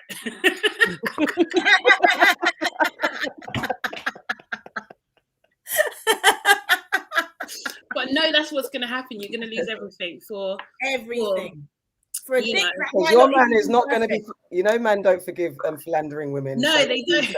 And also, how do we know that he's still with his woman? He could have be a cheater now, and this is what he does, and he's just going through a little black book, and he's like, who can I hit that I ain't hit before? But she's giving me cheating vibes. She's giving me cheating vibes already. No, I'm talking about him. Yeah, he could be a cheat for the fact that he's getting in contact with her now. He could have cheated on his wife. Now he's out in the open, going through his black book, like drawing for them old cards, so he can just and then ruin her whole life. And like you said, she's lost out on everything, and he ain't gonna want you because he's gonna be like, you know what, babe? Like, I'm single now. I was in a relationship for a long time. I just want to be me. Then you're out homeless with no kids. No, man, done that. But it could happen. It could happen. I actually think this is what the dude is doing. Because why every year did he never respond to you? Those years. Why are you sending the message? Every year. That's fuckeries too. Man wants to, listen, and the thing is, he's playing with your head. Now he wants to get in contact. He's playing with his head. He wants to fuck. I think he's playing with his head. I think he's the aggressor here. She's gonna be packing her bags like the woman that fucked Dominic, what's his name, in the office. You remember when her husband was helping her pack her bags into the car? Yeah, Dominic Rob or whatever. Yeah, listen. He wants to fuck. She wants to fuck. But just watch, like my gran says, your belt will bust if you continue down this path. Carry on. Literally. It's too much. I really want to know their backstory though. I do. Why does it even matter? We're talking about the here and the how. Like, why do you need to know that? You know that happens, isn't it? Two friends that love each other and they just never. I just want to know. I want to know. Yes. I want to know if they were idiots that were just sitting there keeping it to themselves, or they had were they constantly in relationships? I just want to know what their situation. Yeah, they probably were. Like, one was single, the other was in a relationship. Then the other and then they just missed their windows of opportunity. This could be divine timing. They probably knew that she liked him, but he wasn't about that life just yet because he wanted to get as much pussy as possible, and she was probably his break in case of emergency pussy, and that's what's happening right now. He wants a break in case of an emergency. An emergency is that he wants to get his dick wet and he wants to ruin her life. No. But she is the aggressor. So what if it is that maybe he was on the come up and she wanted someone more obsessed, more, kind of like. Just been getting in contact with me, hey. No, she's no. That's what I'm saying. Women. No. I can't lie. On either side, if you're married, there's no just hey. There's no hey. Like, what are you haying for? Someone that you're secretly in love with. I fully agree with you, and that's why she needs to lock this thing off. Like block. She's on it. She's curiosity. Curiosity. They say block this thing. Yeah, curiosity is trying to kill her. She's trying to get Curiosity will kill the pom-pom. That's kill the cat. That's the cat that is going to kill. Trying to get a catty kitty kills. Yeah, she's going to be homeless. Is what I'm telling you. She's going to be homeless on the street. She's going to be on the streets. Yeah. Who does she belong to? The street. The street. Stream. Like, every year you've been hollering at this dude. Mm-mm. Yeah, you're trying it. He's gonna like, I'm gonna, and then the thing is, he could be holding resentment. You knew I liked you. I'm gonna fuck you up. He could be all sorts. Where is that now? All right, Dan. Have you got any more dilemmas to solve? Because that was I actually don't. No, I do. There's another one, but it's a bit random. Go on. We like randoms. Okay. So, I'm from England, and my boyfriend is from the States. Things are pretty serious enough between us. enough that we flew him up to meet the extended family on my side, including my gran. Most of my family was lukewarm to him, no hostility or anything, but he's a foreigner and strange, and they didn't like his dry sense of humor. Gran, however, took almost an instant liking to him and pulled me aside to congratulate me on him.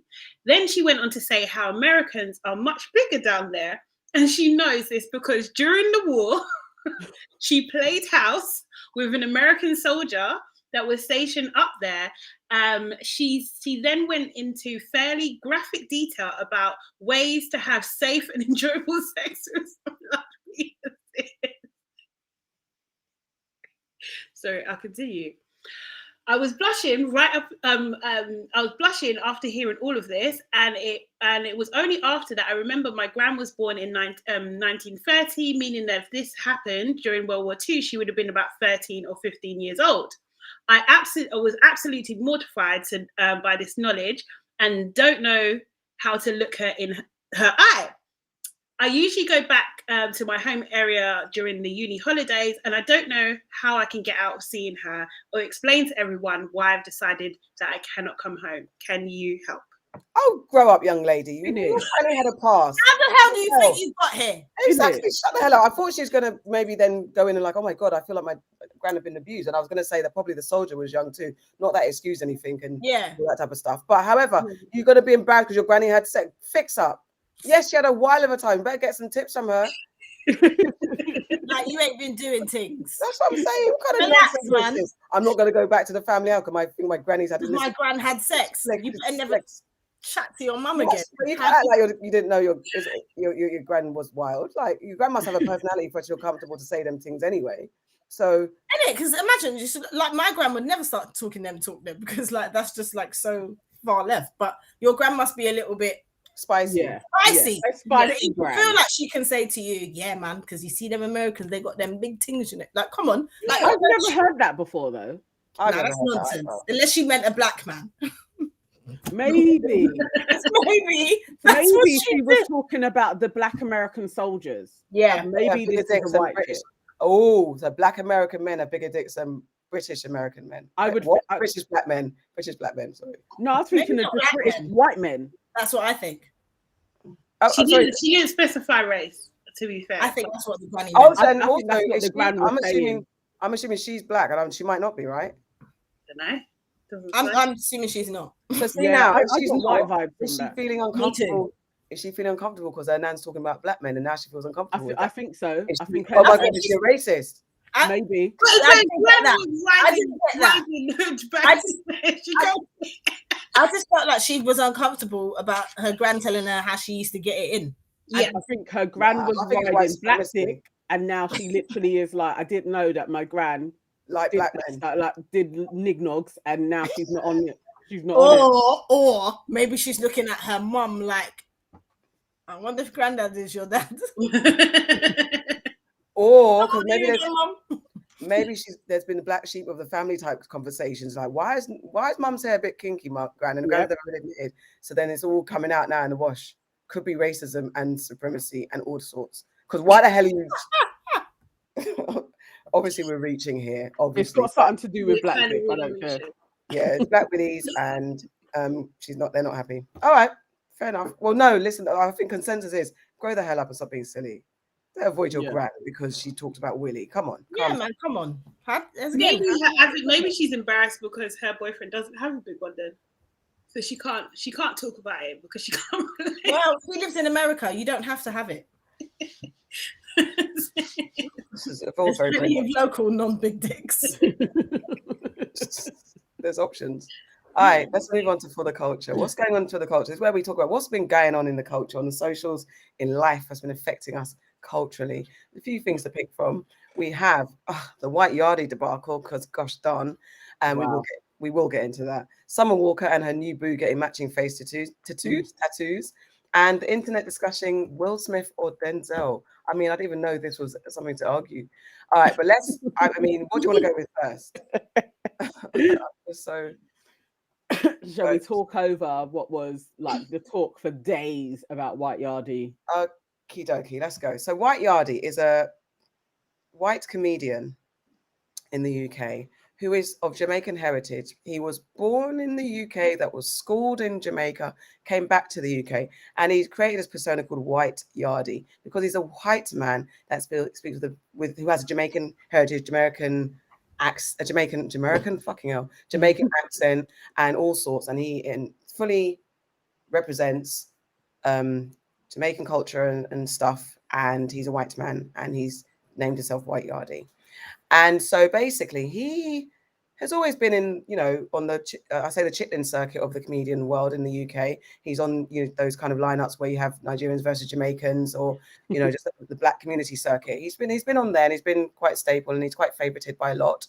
Not everyone sees it for him, and not everyone sees it for white comedians stepping into this space. There have been other comedians that have done Nigerian who've taken on African personas and stuff like that. But White Yardie specifically has it in his name. He recently went on a show, Channel 4's show, Unapologetic, which is hosted by Zeze Millz and Yinka Bonkini last week. And his real name is Harry Gregory, by the way. And he was okay,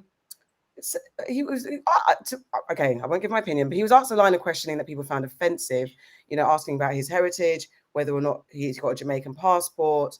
And he was basically asked about his position of who he is as a White Yardie.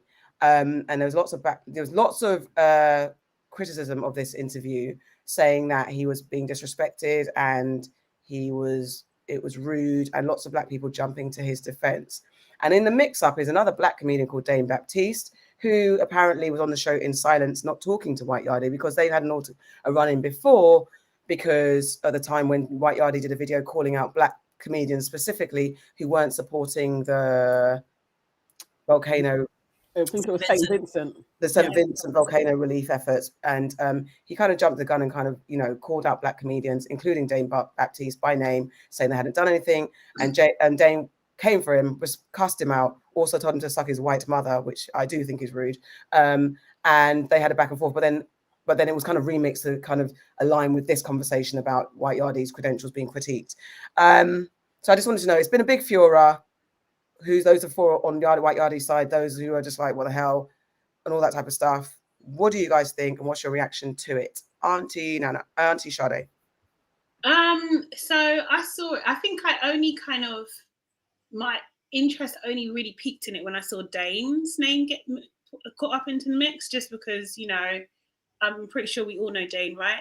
And, like he's pretty much I don't know, I can't really speak for him, but he seems to be a pretty sound guy from what I've known of him. Do you know what I mean? Like, and he's very, balanced in what he says usually, kind of thing. So it was surprising for him to even be involved in this kind of conversation, to be honest, in that sort of way. I was surprised the amount of black people in comments caping for White Yardie. That's what I thought I was surprised by. Yeah. Absolutely. Like, I kind of get it, but I don't get it. So what I don't get, and this comes up when things involve Zeze Millz a lot, is that they attack her line of how she approaches interviews. They attack her credentials and everything like that all the time. I think it's just this which I think I've mentioned before. There's an elitism and there's an arrogance there, that everyone who is in the spotlight should have a certain level of training, a certain level of education, and all that kind of stuff, or should come across a certain way, which I just fundamentally do not believe. I think that we are not a monolith, and her voice is valid. That was that. Also, I think that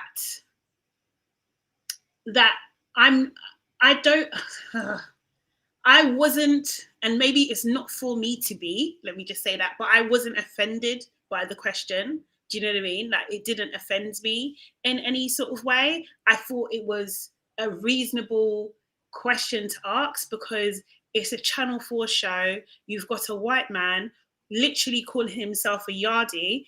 There are going to be people in the audience, in the massive audience, that are not going to understand that. They're not going to know how that comes to be, because our our history, our existence in the UK is almost like a fucking myth, to be honest. Do you know what I mean? So I think it's worth explaining. It's worth having that conversation, and so I just didn't understand why people just couldn't get that. Like, of course they're gonna find some way for him to explain his way. Maybe it wasn't the best, but not knowing them, but being aware of all of their personalities, it didn't seem like it was out of place, to be honest. You know what I mean? So that was my point with that.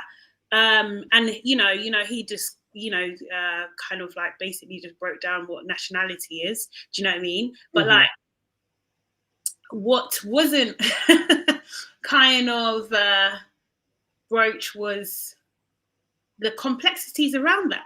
Do you know what I mean? And actually what that actually means, and the kind of privilege that comes with that you can call yourself that and have a career in a Black space fundamentally. Do you know what I mean? And that and how that can be problematic for other people who are in the space and who just are not white.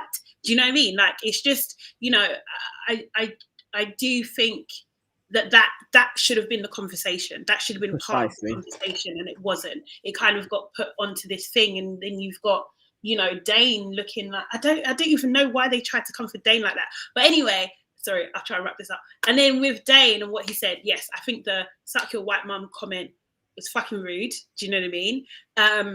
However, I don't know what's gone before that. Do you know what I mean? Like, I don't know how he's got to that point. To even go to get there, and also, I don't know. I think there is something to say about people who have vim online. Do you know what I mean? But when I see you face to face, it's a different story. So there's something to say for that. And then why did that get dropped in that time when that conversation, that texting conversation, was months ago? Why did it get dropped then? You was trying to obviously prove some point and tarnish someone's character, to be honest. But yeah. Auntie Nana. All right, so I watched it and I was uncomfortable with the interview, with that section. I thought that section was just poorly researched and lacked depth. I didn't think there was anything wrong with the question when the young gentleman asked him, like, when did you decide that you were Jamaican? I actually thought that was probably one of the best questions that they posed to him, because then he expanded on his relationship with Jamaica, which we hadn't had an insight into yet before he actually totally went into like why his mum had him over here. I have a few friends that live all around the world, and when they're pregnant, they come back here, they have their child, and they go back again. So it was like, okay, I understand your family set up. You stayed there until you were 18 and you came back over here.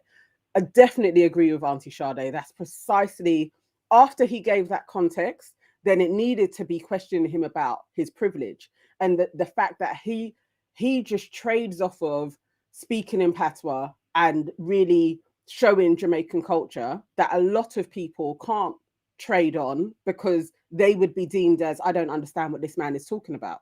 That he has such a following because people love that there's a white man just doing Black things, and that in itself attracts a huge audience. He's on over 500,000 at this moment, and it's like, how many comedians that literally do the Black circuit have that following? There's not many.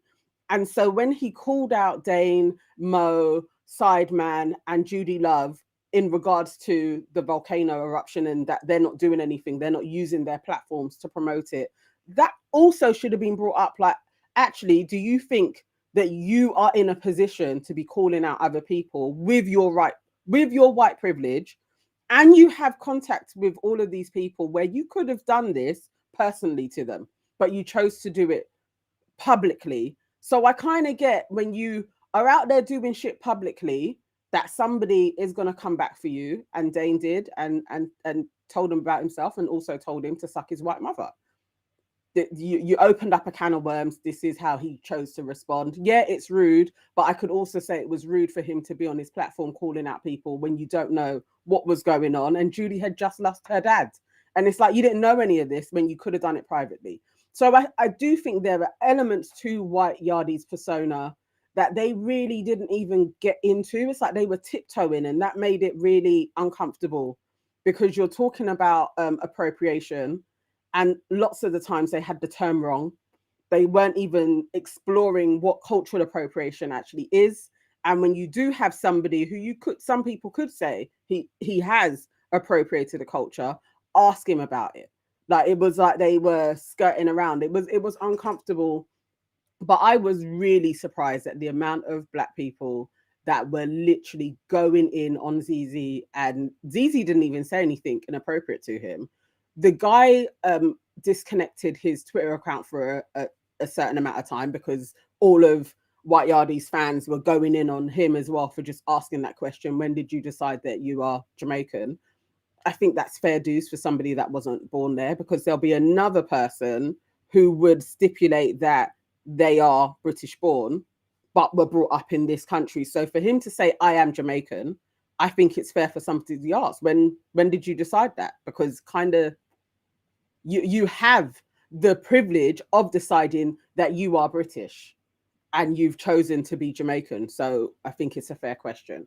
But I found it really annoying at how many Black people were going toe for leather for this man, and he didn't really have to say much at all, other than appealing for calm. And that pissed me off royally, because that's really annoying. Auntie Farah. Yeah, I think there's a lot of things going on between Dane and White Yardie that we don't know. Some of it was coming out when Dane was on Twitter commenting on the whole altercation. People were saying, why didn't you say anything then? And I think he was saying that he has said stuff to him before, and he's been blocked by White Yardie's people. An interesting point that someone made, and I think Dane said it, is that the fact that he has to call himself White Yardie. You could just call yourself Yardie, innit? But he's obviously, his privilege is helping him get to where he's getting, because he's saying White Yardie. There's Jamaican comedians and they don't say Jamaican, whatever the hell. Do you know what I mean? He is, and it's the word Yardie as well. You know, for him to, I think my thing is that at least accept that you are privileged in this space. Mm-hmm. I think that's what I have an issue with. Like, you know, just accept it or talk about it. Or I didn't watch the Zeze Millz and Yinka thing. I didn't, the Unapologetic. I haven't seen it yet. I just saw like all the Twitter stuff that was happening afterwards and people coming for Dane. I think as well, what Dane said is that his Caribbean ethnicity was questioned, and you can't. And that's because he's British. Like, I think there was like, you don't know anything because you're not from there. And it's like, well, my experience might not be the same as yours, because I wasn't raised there, but his parents are Caribbean. Like, he doesn't have the same privileges as you do if you go into a space. It's clearly different. But I don't know. It's interesting as well that so many people came to defend him. I'm talking about White Yardie. That, I don't know. It's just it's such an awkward situation, because if you think about the Black people that were born in the Caribbean and then came here as children and then got dipped, and because they're told that they're not British, or, you know, it's just quite bizarre, because they don't have a choice and he has a choice. Like you said, Auntie Nana, what are you choosing to be? He's choosing to be this Jamaican person. However, they do say that when you call his house, like Michael Jackson, there's these rumors that when you would call Michael Jackson's house, he'd actually be like, hello, yeah. Like, have this. They say that when you call White Yardie's house, he speaks like a normal Englishman. And they say that his sister speaks like a normal English chick. Yeah. So then you're really, really, really going off of what can get you places. You're appropriating, in that this is the biggest form of appropriation, isn't it? It could be said. I don't know. I just feel like the whole situation got blown out. And yeah, equally with you, Auntie, now, and I'm a bit annoyed that he came and said, let's just be calm. So, guys, you know me already. I have zero interest in the thing. Do you know what it is?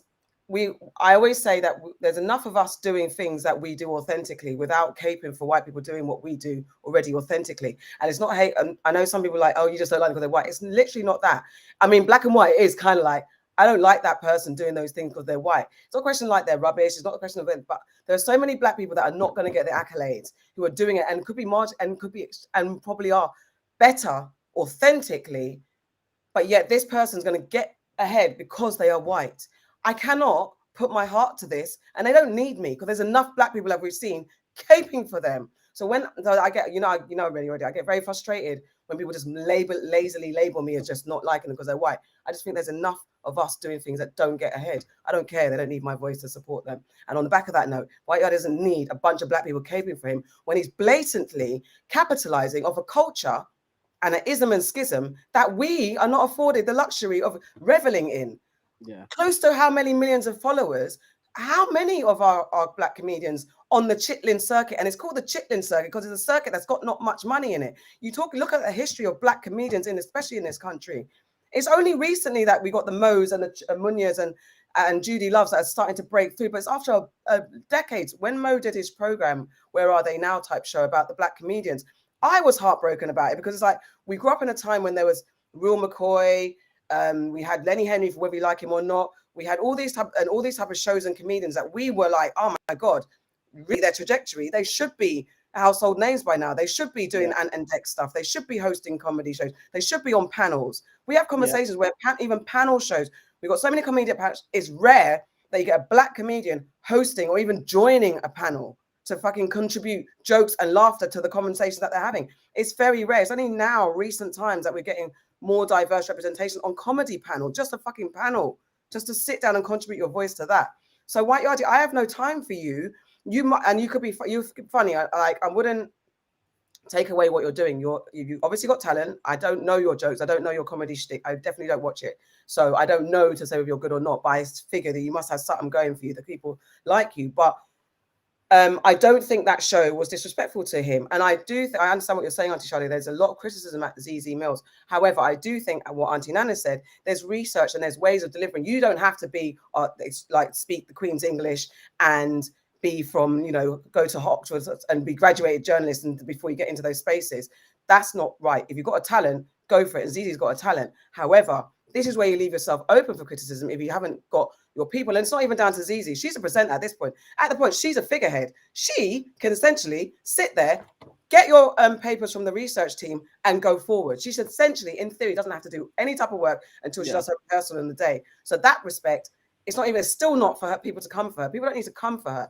The questions asked, But yes, the research team could have done due diligence. Let's formulate these questions to pull out more, because then it does look like the presenters, because also these are young girls that've got a new show. They don't want to get in the line of fire and maybe risk their bag as well. It's a thing like if you go out and maybe attack someone or be seen to attack someone and you don't have the history and the legacy of someone like Oprah or the experience and then type of things there, you're leaving yourself open to be fired.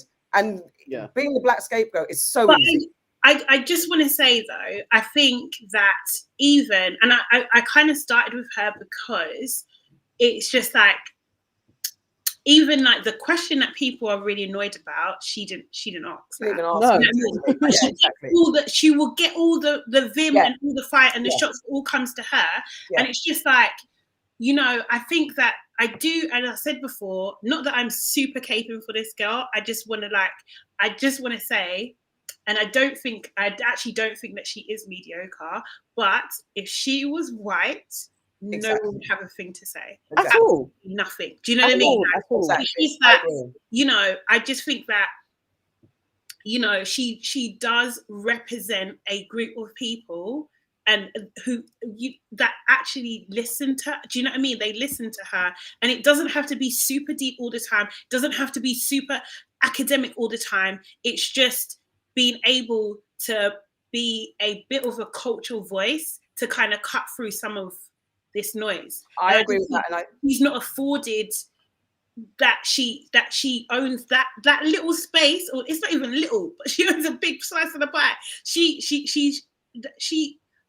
should be commended because she owns that, and nobody is doing what she's doing. Yeah, I think that's well and good, and that's why I think her research team and her people should also support and get on board with that and give her the tools, because it doesn't even have to, the conversation doesn't have to be deep, but it was just those two extra questions that we're all thinking, well, you could have asked that. And it's not her fault, and I'm saying could have. It's not about her. It's more about what would have made that conversation fully rounded. It's those things that are about, because Zeze's controversial, as in quotes. She's the person that will ask the questions that we don't get to ask. So the 2-3 extra questions would have been, by the way, you called out this, to make that conversation 360. It's not about being deep or academic at all in Zeze's lane, but let the researchers understand the presenters you've got and give them the tools to deliver a 360 conversation. So she's not left open to the walls to be criticized and being blamed for even stuff that she didn't say and stuff like that. However, back to the... I would even argue, like, why did they say something? Do you know what I mean? That kind of thing. Like, no, of course, exactly. Yardie called him out specifically about the hurricane thing, right? Do you know what I mean? And that wasn't, you know. Go on Dane's, actually it's deleted now, but if you go online and you look at his deleted tweets, he actually explains why he didn't say anything. He does actually goes into depth about it, and I think it's the fact that he has tried to say stuff to him before, and I don't think he liked being in that space with him. So I think that's why he didn't say anything. What I guess, sorry, thank you for that. But what I'm saying is, like, it's attributed to that ask is attributed to Zeze. Do you know what I mean? When it naturally should go to Dane. So the reason why I said that, for sure. And I think generally it's just because I've watched the clip. I haven't watched the whole show in its entirety. It's getting to understand the lay of the land of how it should work. Because even I was surprised that someone else was asking the questions on that show. How does it work? So I haven't seen that dynamic set up. However, for me, White Yardie, the questions were fair. You're sitting there as a white man calling yourself White Yardie. Yeah. Please don't play dumb. Exactly. Play dumb. I mean, I definitely 100% believe you like we do it. And when we're talking culture amongst ourselves, we'll exaggerate our Ghanaian accents, Nigerian accents, Caribbean accents, just to Grenadian accent. It's country place. Okay, that's why I said that. I'm sorry. Do you know why my brain froze for a second and I just went Caribbean? Okay, sorry. I thought it was more than one country. That's why. Yeah, but she specifically said Ghanaian, Nigerian, and then she said no. I get that. I thought for you it's two countries, but no, because I don't know nothing about Dominica. Okay, so that's what I thought it was Caribbean, not. It's just Grenada. You know what I mean? So cool. I thought he's been. Anyway, we enhance our accents and stuff like that. And I definitely believe that you put it on because I know this might sound stupid, and I know there's people because I don't know White Yardie's friend makeup because I know that your accent can stay as strong as his is, usually because you're around people whose accents are as strong as yours are. I'm trying to think of my mum's accent. My mum's accent's diluted because she's been around.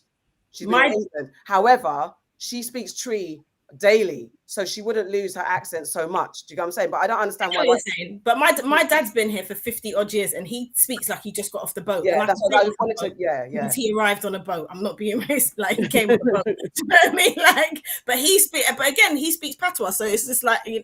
But I get you. But I feel like with White Yardie, as I said before, people say when they call him, he speaks in a British English accent. They say that his sister speaks in an English accent.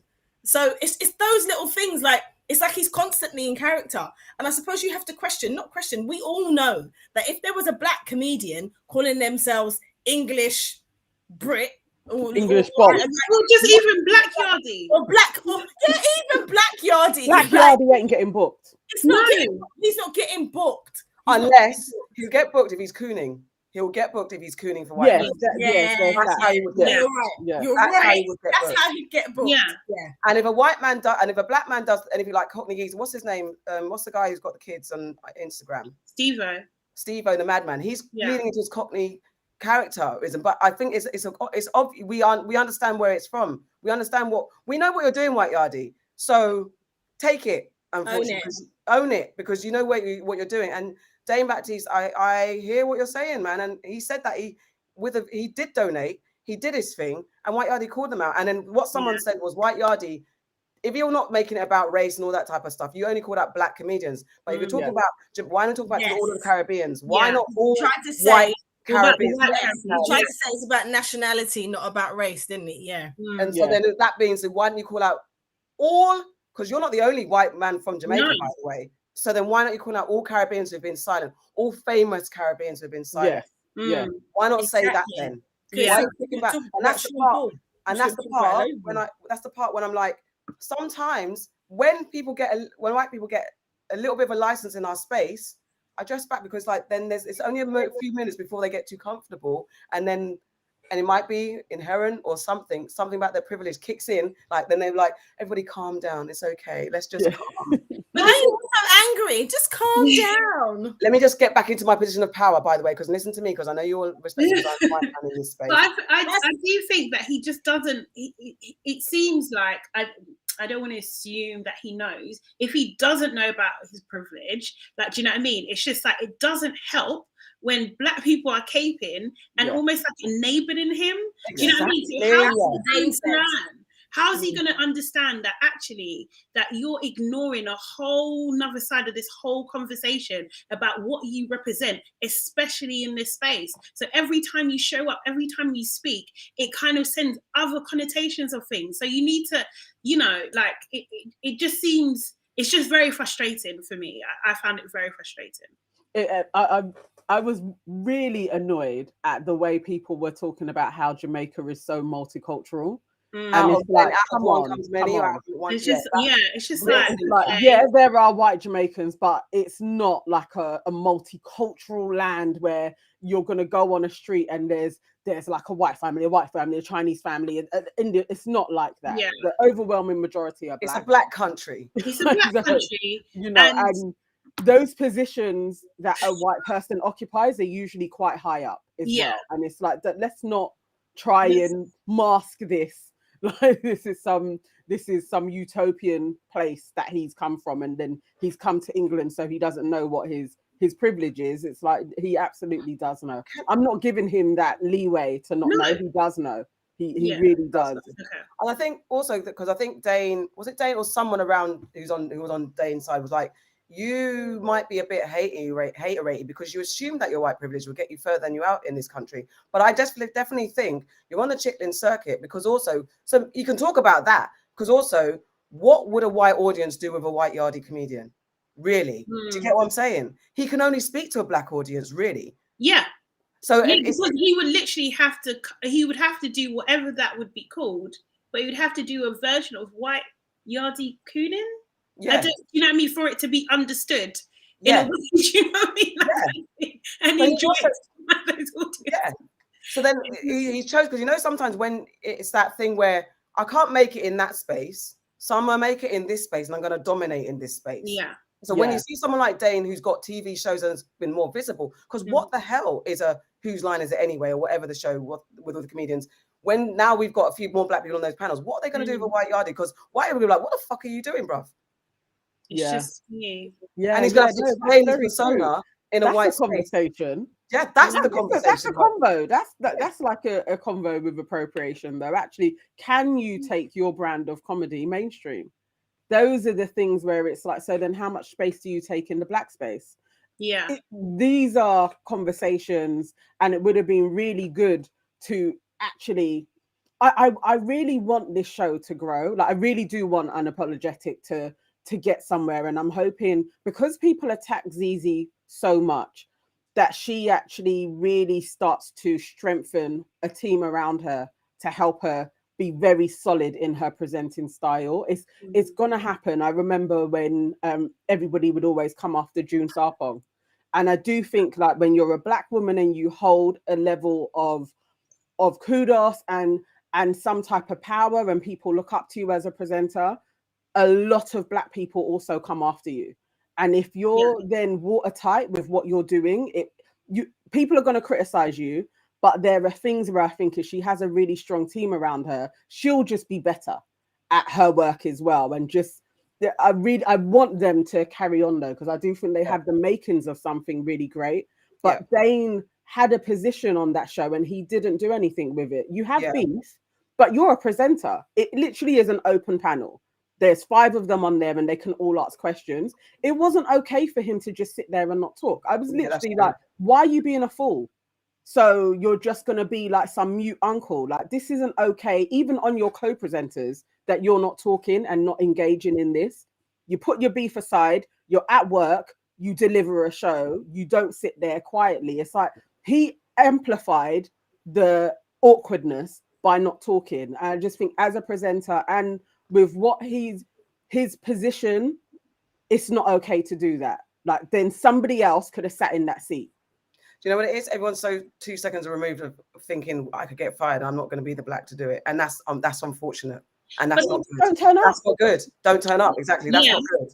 I think you kind of have to risk it sometimes because exactly. But then, if you're not prepared, like I totally get what you're saying, Auntie Nana, because really and truly, the other side of that is that you make your beef part of the conversation, and you make that the show. Do you know what I mean? That's part of the show, and you get the entertainment value out from it. But do you know what I that's mean? the part where sometimes when these channels give opportunities to us and they don't respect us or don't understand us or are just doing the diversity tick box, that's when we're thrown to the wolves and not protected in a bubble, because another comedian, another presenter like Zeze, and if they were all white, say this whole show was a white show, they would all be given a little bit more grooming, training, development, whereas there's definitely an element of like, oh, I don't want to say too much and do anything, and they might say I'm racist and all that kind of being over scared of just calm down. But also there's that protect us, help us grow in a better way than just putting us out there and then leaving it, because then Dane shouldn't have gone on a show feeling that scared to say anything. It should never have happened.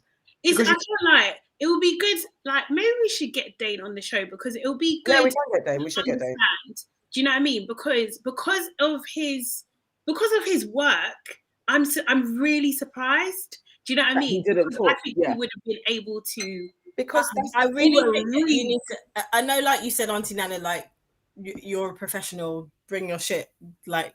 but I think there's a lot of backstory between White Yardie and Dane, and I feel like that if you read his tweets and whatever and listen to he's made a statement and stuff, I think you'll understand why he didn't say anything.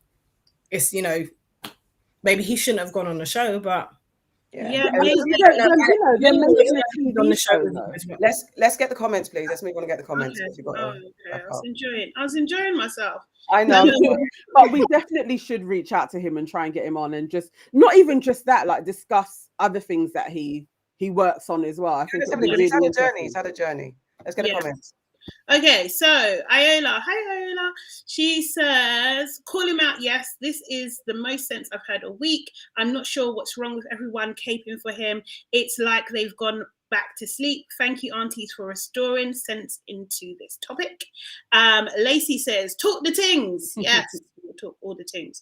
And says also, Dane didn't want to bring up past issues as it was hella hostile privately, and said that he wasn't scared and we should reach out to him. We will do that, definitely. Yeah.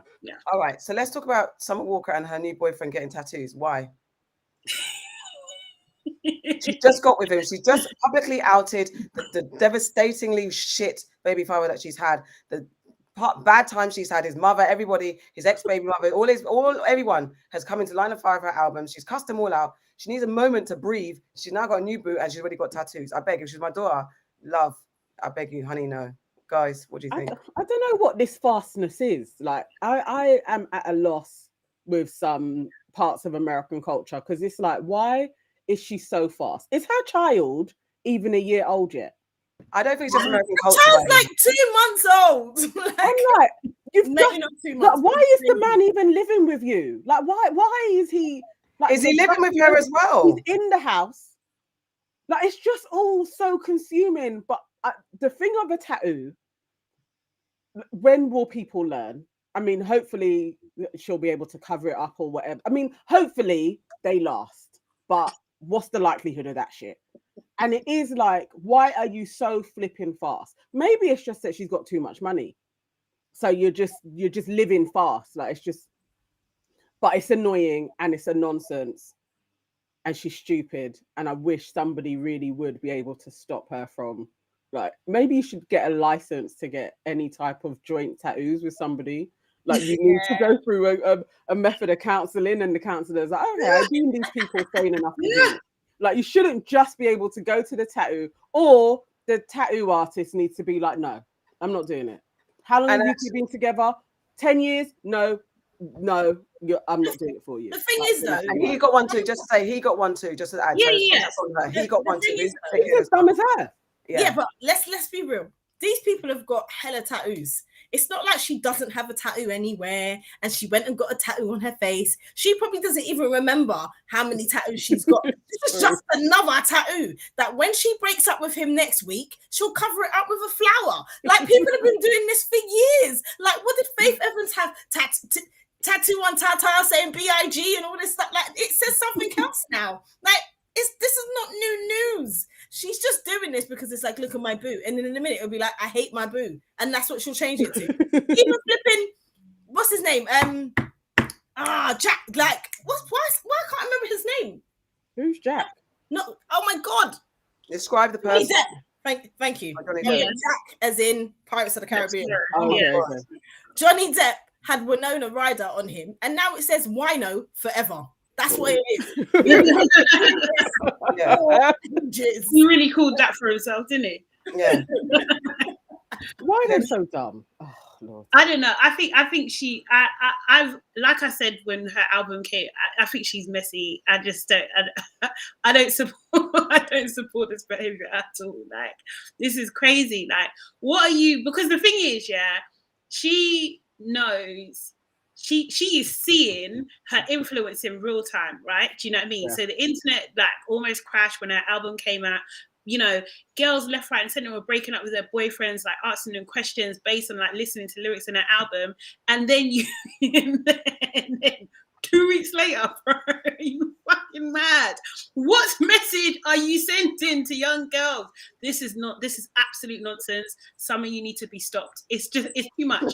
Let's not remember, she's 25. So what? That's too old. What I'm trying to say to you is foolishness. Tattoo, not even under the boob, not even on the thigh. Do you know what I mean? That kind of thing. It's her kids' names, but still, it's a dumb tattoo. Yeah, that was her on dumb as well. Kids' names on her forehead. What, in case you forget them? Dumb.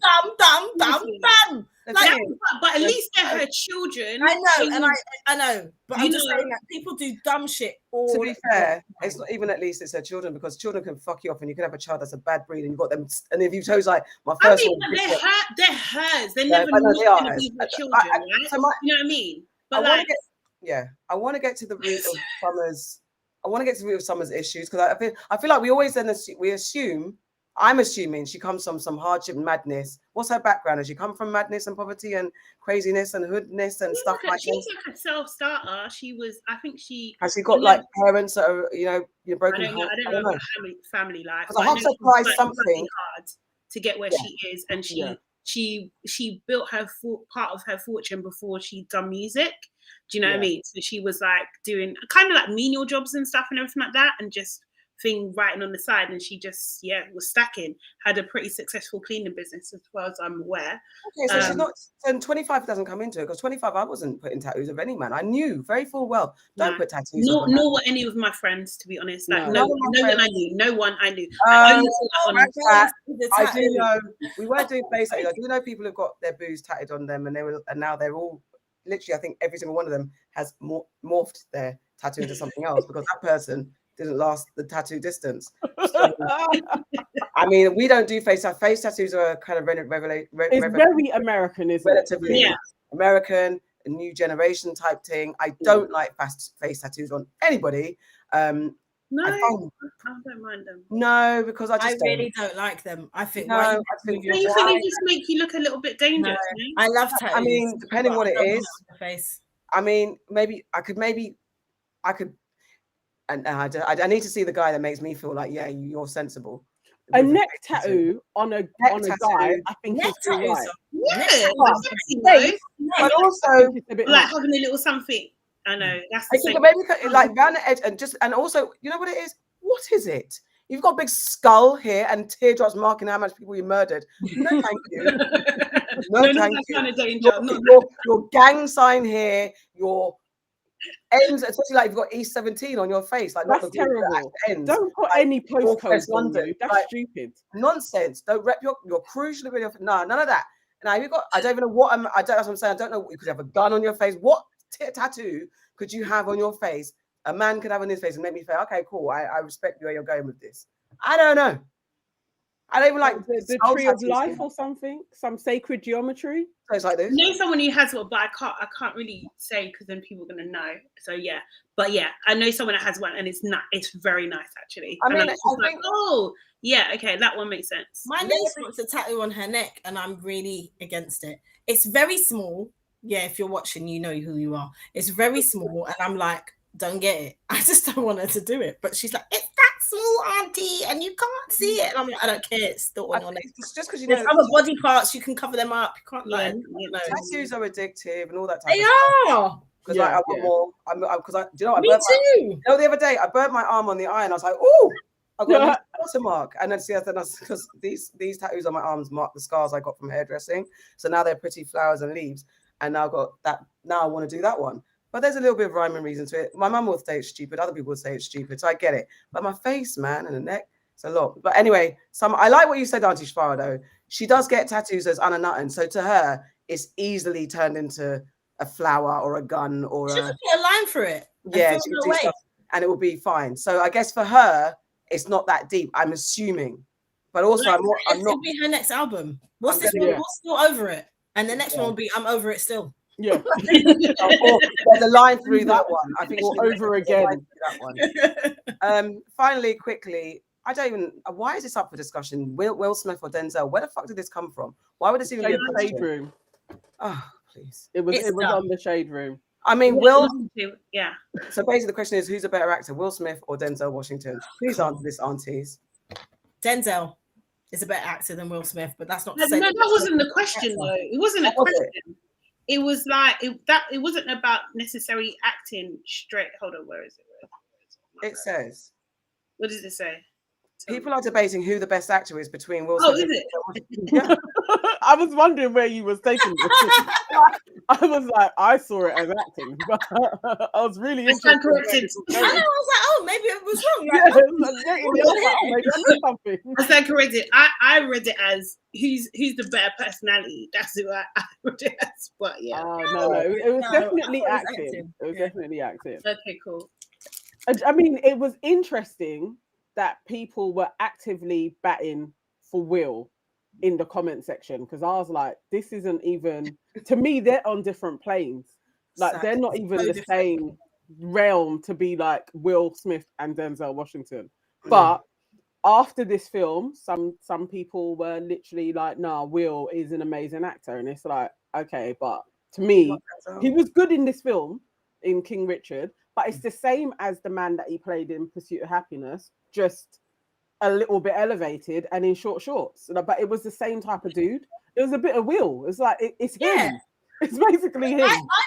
I agree. I think Will's a great actor. I think I realized that when he did 6 Degrees of Separation, the first film that he did. I was like, right, you can actually act, bro. Like, well done. But he ain't on Denzel's fucking plane. Not at all. Like, come on, Malcolm X. Like, no, he's just not on the same. He's not on the same plane. And that is not to say that Denzel don't make shit films sometimes too. He does. However, it's not the same thing. It's like butter and jam. It's two separate things that you put on your bread. It's two separate. Like, could we really see Will play a gangster and embody it, and we really believe him? Like, that literally, it's like he really could kill somebody and he really is ruthless. Like, I can't see Will really doing that character without it being comedy in some way. Yeah. Like, but I can't see him doing a serious, like, literally taking on American Gangster and he be Frank Lucas. Will Smith can't do that.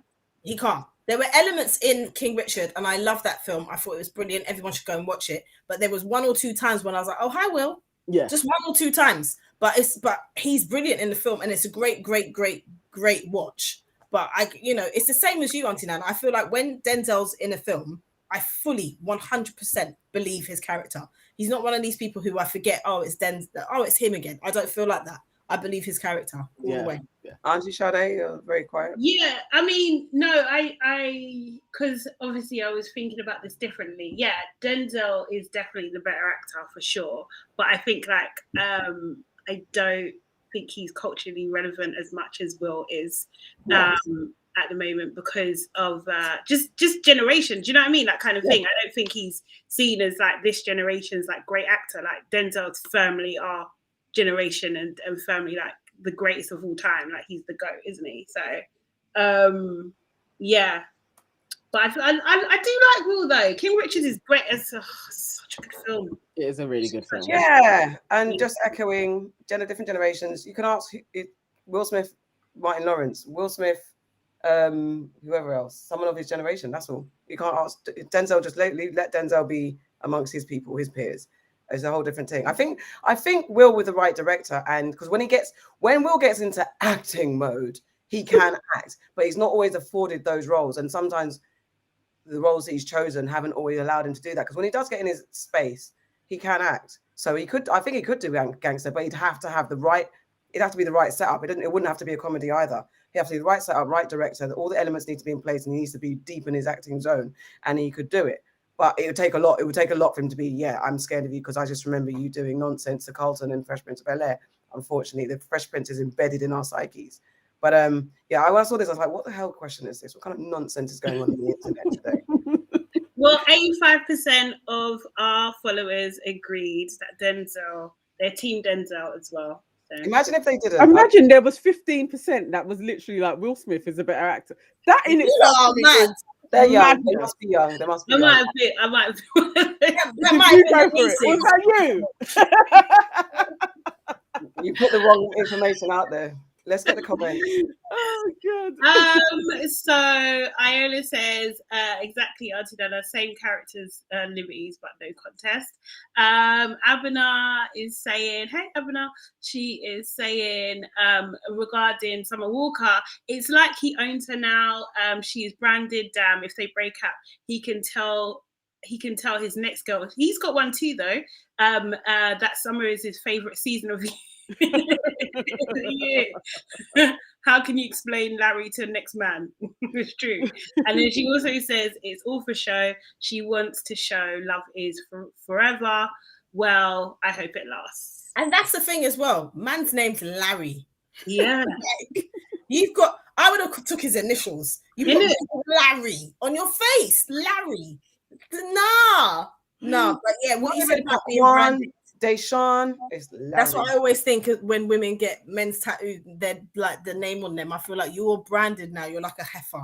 You're branded. They're both branded though. They branded each other. Yeah, they did. I mean, do you know what? Like you said, Summer, like the watchers, our viewer said, it could be like, I just love Summer. It's an easy out for him, but kudos for him to actually do it, because men don't often do that in this situation. Yeah, true. I mean, she's presented him like he's a really good guy. I know. A couple men that have done it, they regret it. Her album went #1. He's securing the I would be a good guy to her. Like I said, I know a couple men that have done that. I'd be good to her, and then do so. Then she's going to defame him, and then he'll sue her, get the money. It's just all very, think about it. How much do you love me?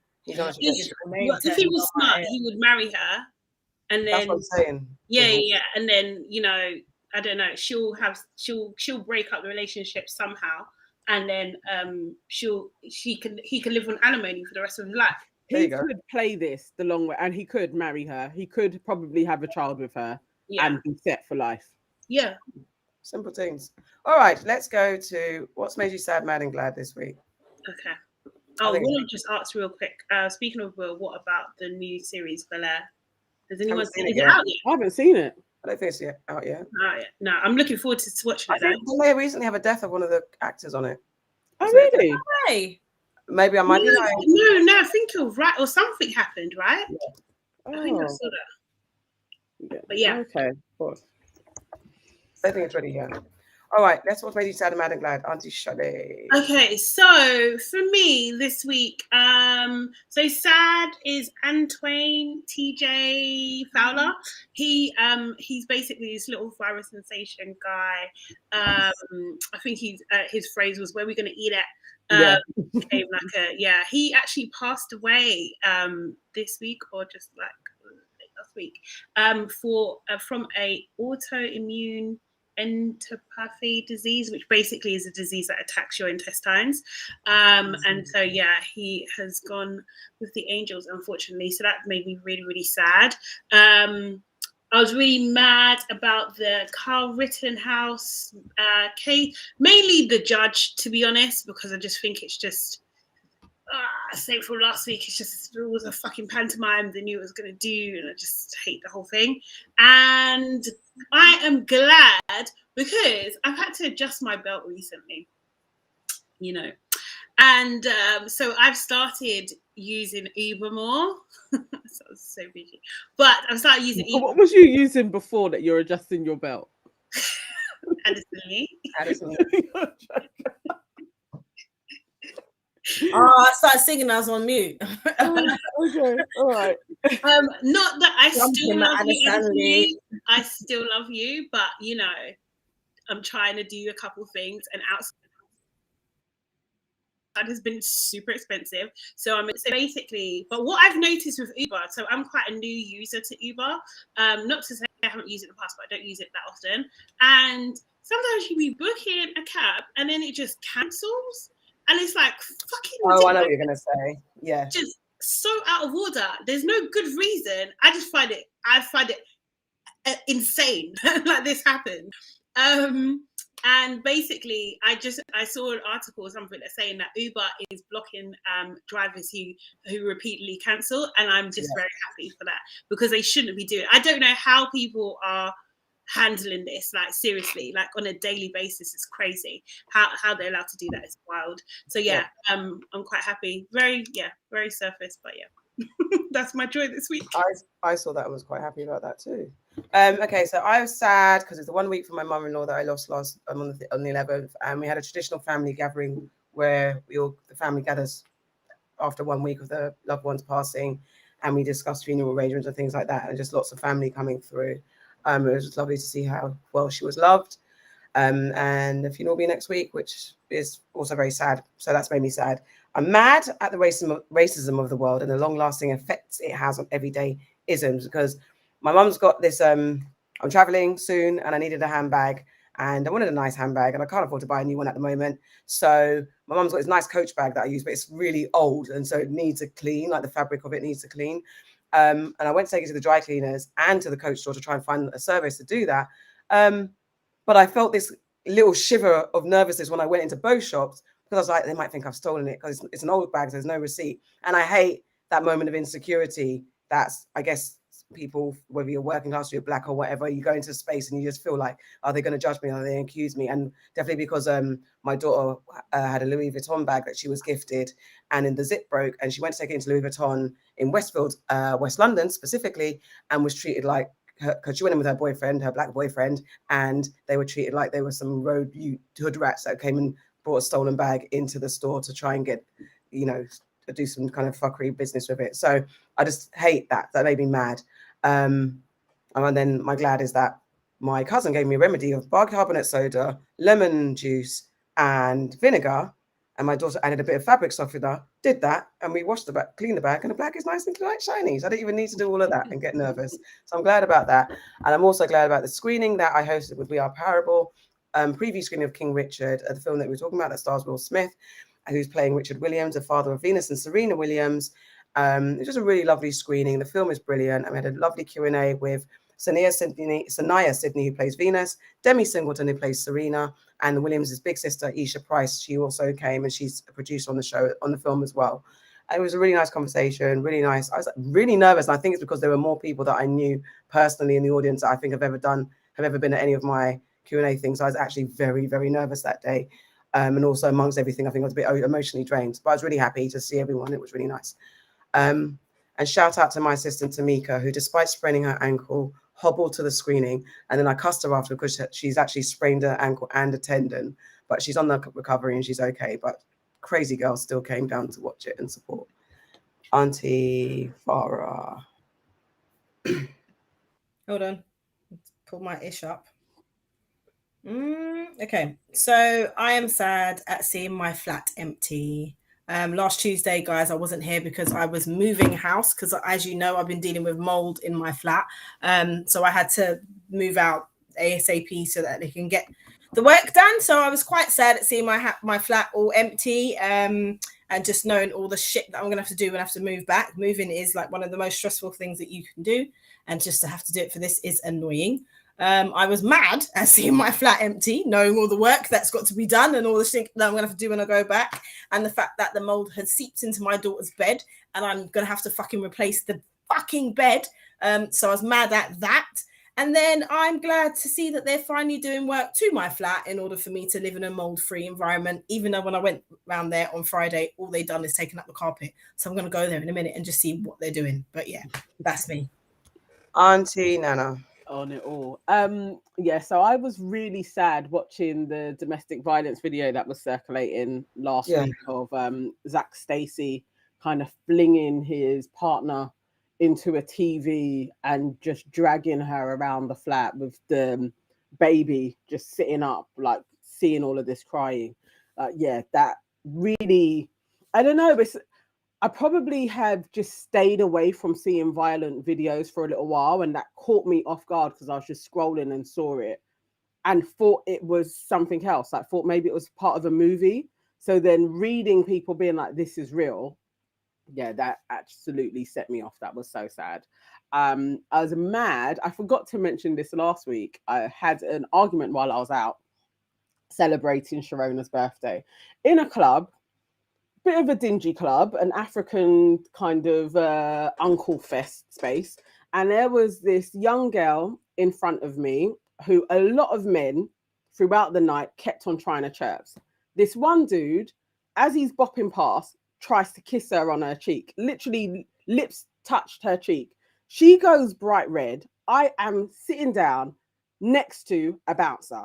He's watched it all. I turn to the bouncer. I'm like, are you going to do anything? Then he starts having a go at me for mentioning it. He's like, he didn't do it to you. Why are you talking? I'm like, how disgusting. Like, this big fat old man has walked past this girl and you're just allowing it to take place. That's sexual harassment. Then another dude comes over and starts arguing. Why are you talking? The girl didn't say anything. You don't know that they don't know each other. I'm like, she is scared to say anything because look at all of you hardback flipping men allowing this to take place. So we went back and forth. I had a little bit of an argument, but it pissed me off so much that in this day and age, like, this is okay. And a bouncer license being paid will allow this to take place in a club. That actually really did piss me off. And I'm glad to be planning Christmas with the family, though I'm not going to Ghana as I wished I was going to Ghana. I'm not. I'm going to be in the UK with the fam, but I'm looking forward to planning that. And it was lovely being out with you guys on Thursday and watching the film and just chatting in Soho House afterwards as well. I love spending time with you guys, so that was like a real bonus. Wonderful. Wonderful, wonderful, wonderful.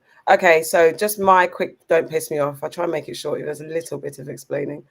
So basically, on my hit list, piss me off type list eating is David Baddiel, Susanna Reid, and Piers Morgan. So David Baddiel is a comedian / turned kind of political activist now. Susanna Reid and Piers Morgan host Good Morning Britain, on a UK breakfast show, kind of thing. It says Auntie Farah. Well, Piers doesn't host it anymore, does he? Oh yeah, he doesn't. I don't watch it. I forget. So he was there for some reason in the conversation. Yeah. Oh yeah. Why was he even there? Anyway, they were talking about Winston Churchill's legacy. They had a pundit on who was an Irish guy who was talking. You know, the Irish guy called Winston Churchill a white supremacist mass murderer. And on the segment, Piers and Susanna called him out, saying it was offensive to call Winston Churchill that because he's a hero to all. And the man said, well, not to Irish and Kenyans, specifically mentioning them. And he equated Winston Churchill to Hitler. When then Susanna was like, well, that's offensive. Piers Morgan was like, that's offensive. Can't call him white. So, you know, the minute white people hear racism and supremacy, they get in their livers. And then David Baddiel on Twitter waded in, saying that woke people, in their quest to tarnish Winston Churchill's legacy, eventually reveal their anti-Semitic hearts. So, because David Baddiel is Jewish and he's been on a very, which rightfully so, if you know, rightfully speaking out against anti-Semitism and stuff like that, which is fine to do. However, he tends to juxtapose his quest to root out anti-Semitism against Black people and people of color defending race, like speaking out against racism. So he gets into this very gray area where he really pokes the bear till he finds some anti-Semitism in people talking about anti-racism and stuff like that. And this is David Baddiel, who came up in the comedic era in the 90s of lad culture, and him and Frank Skinner had the Baddiel and Skinner show where they did quite, you know, racist comedy that wouldn't pass today for sure. And they got away with saying some quite offensive stuff, but that was okay, wasn't it? So that, you know, people evolve and change, and he has every right to speak out against anti-Semitism. But it's just the fact that he went in on this space and tried to equate. He was offended that's the person called out, mentioned Hitler in the same breath as Winston Churchill, and then the person, he just went in and dug out and found someone saying something that's slightly anti-Semitic. But I just got annoyed with all of them, and especially the fact that you guys are upholding a man who blatantly mass murdered a bunch of people that weren't white, and he wasn't doing anything, because I think he freed some Jews from the Holocaust. I don't even know all the history. All I know is shut the hell up, all of you. Just piss off. Yeah. No, you're. I think this is an old thing though. But yeah. Oh, was it old and it's resurfaced? It just came up. Okay. This is an old thing, but you're definitely right about this. And whenever anyone says anything about Winston Churchill, that's what they say. But it's, if you've only got to do your research on Winston Churchill, and he hated more people than he liked. Exactly. And was going to work with Hitler as well. It was like he wanted a solution.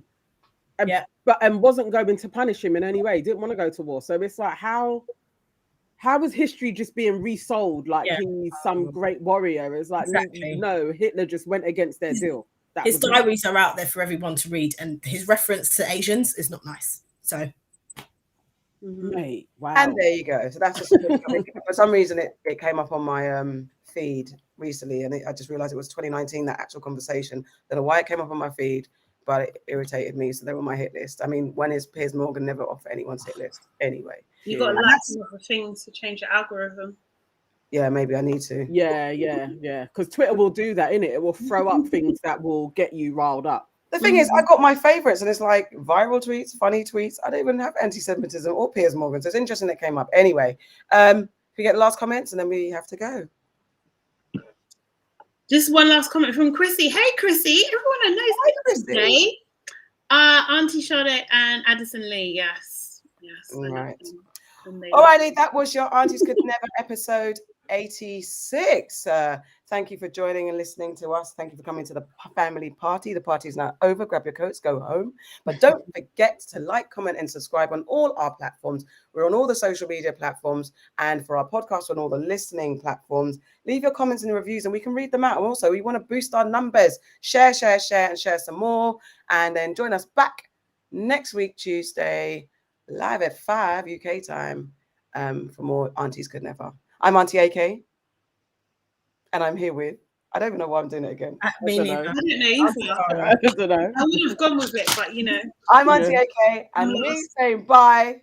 Also, say bye, guys. Bye. Bye. See you next time.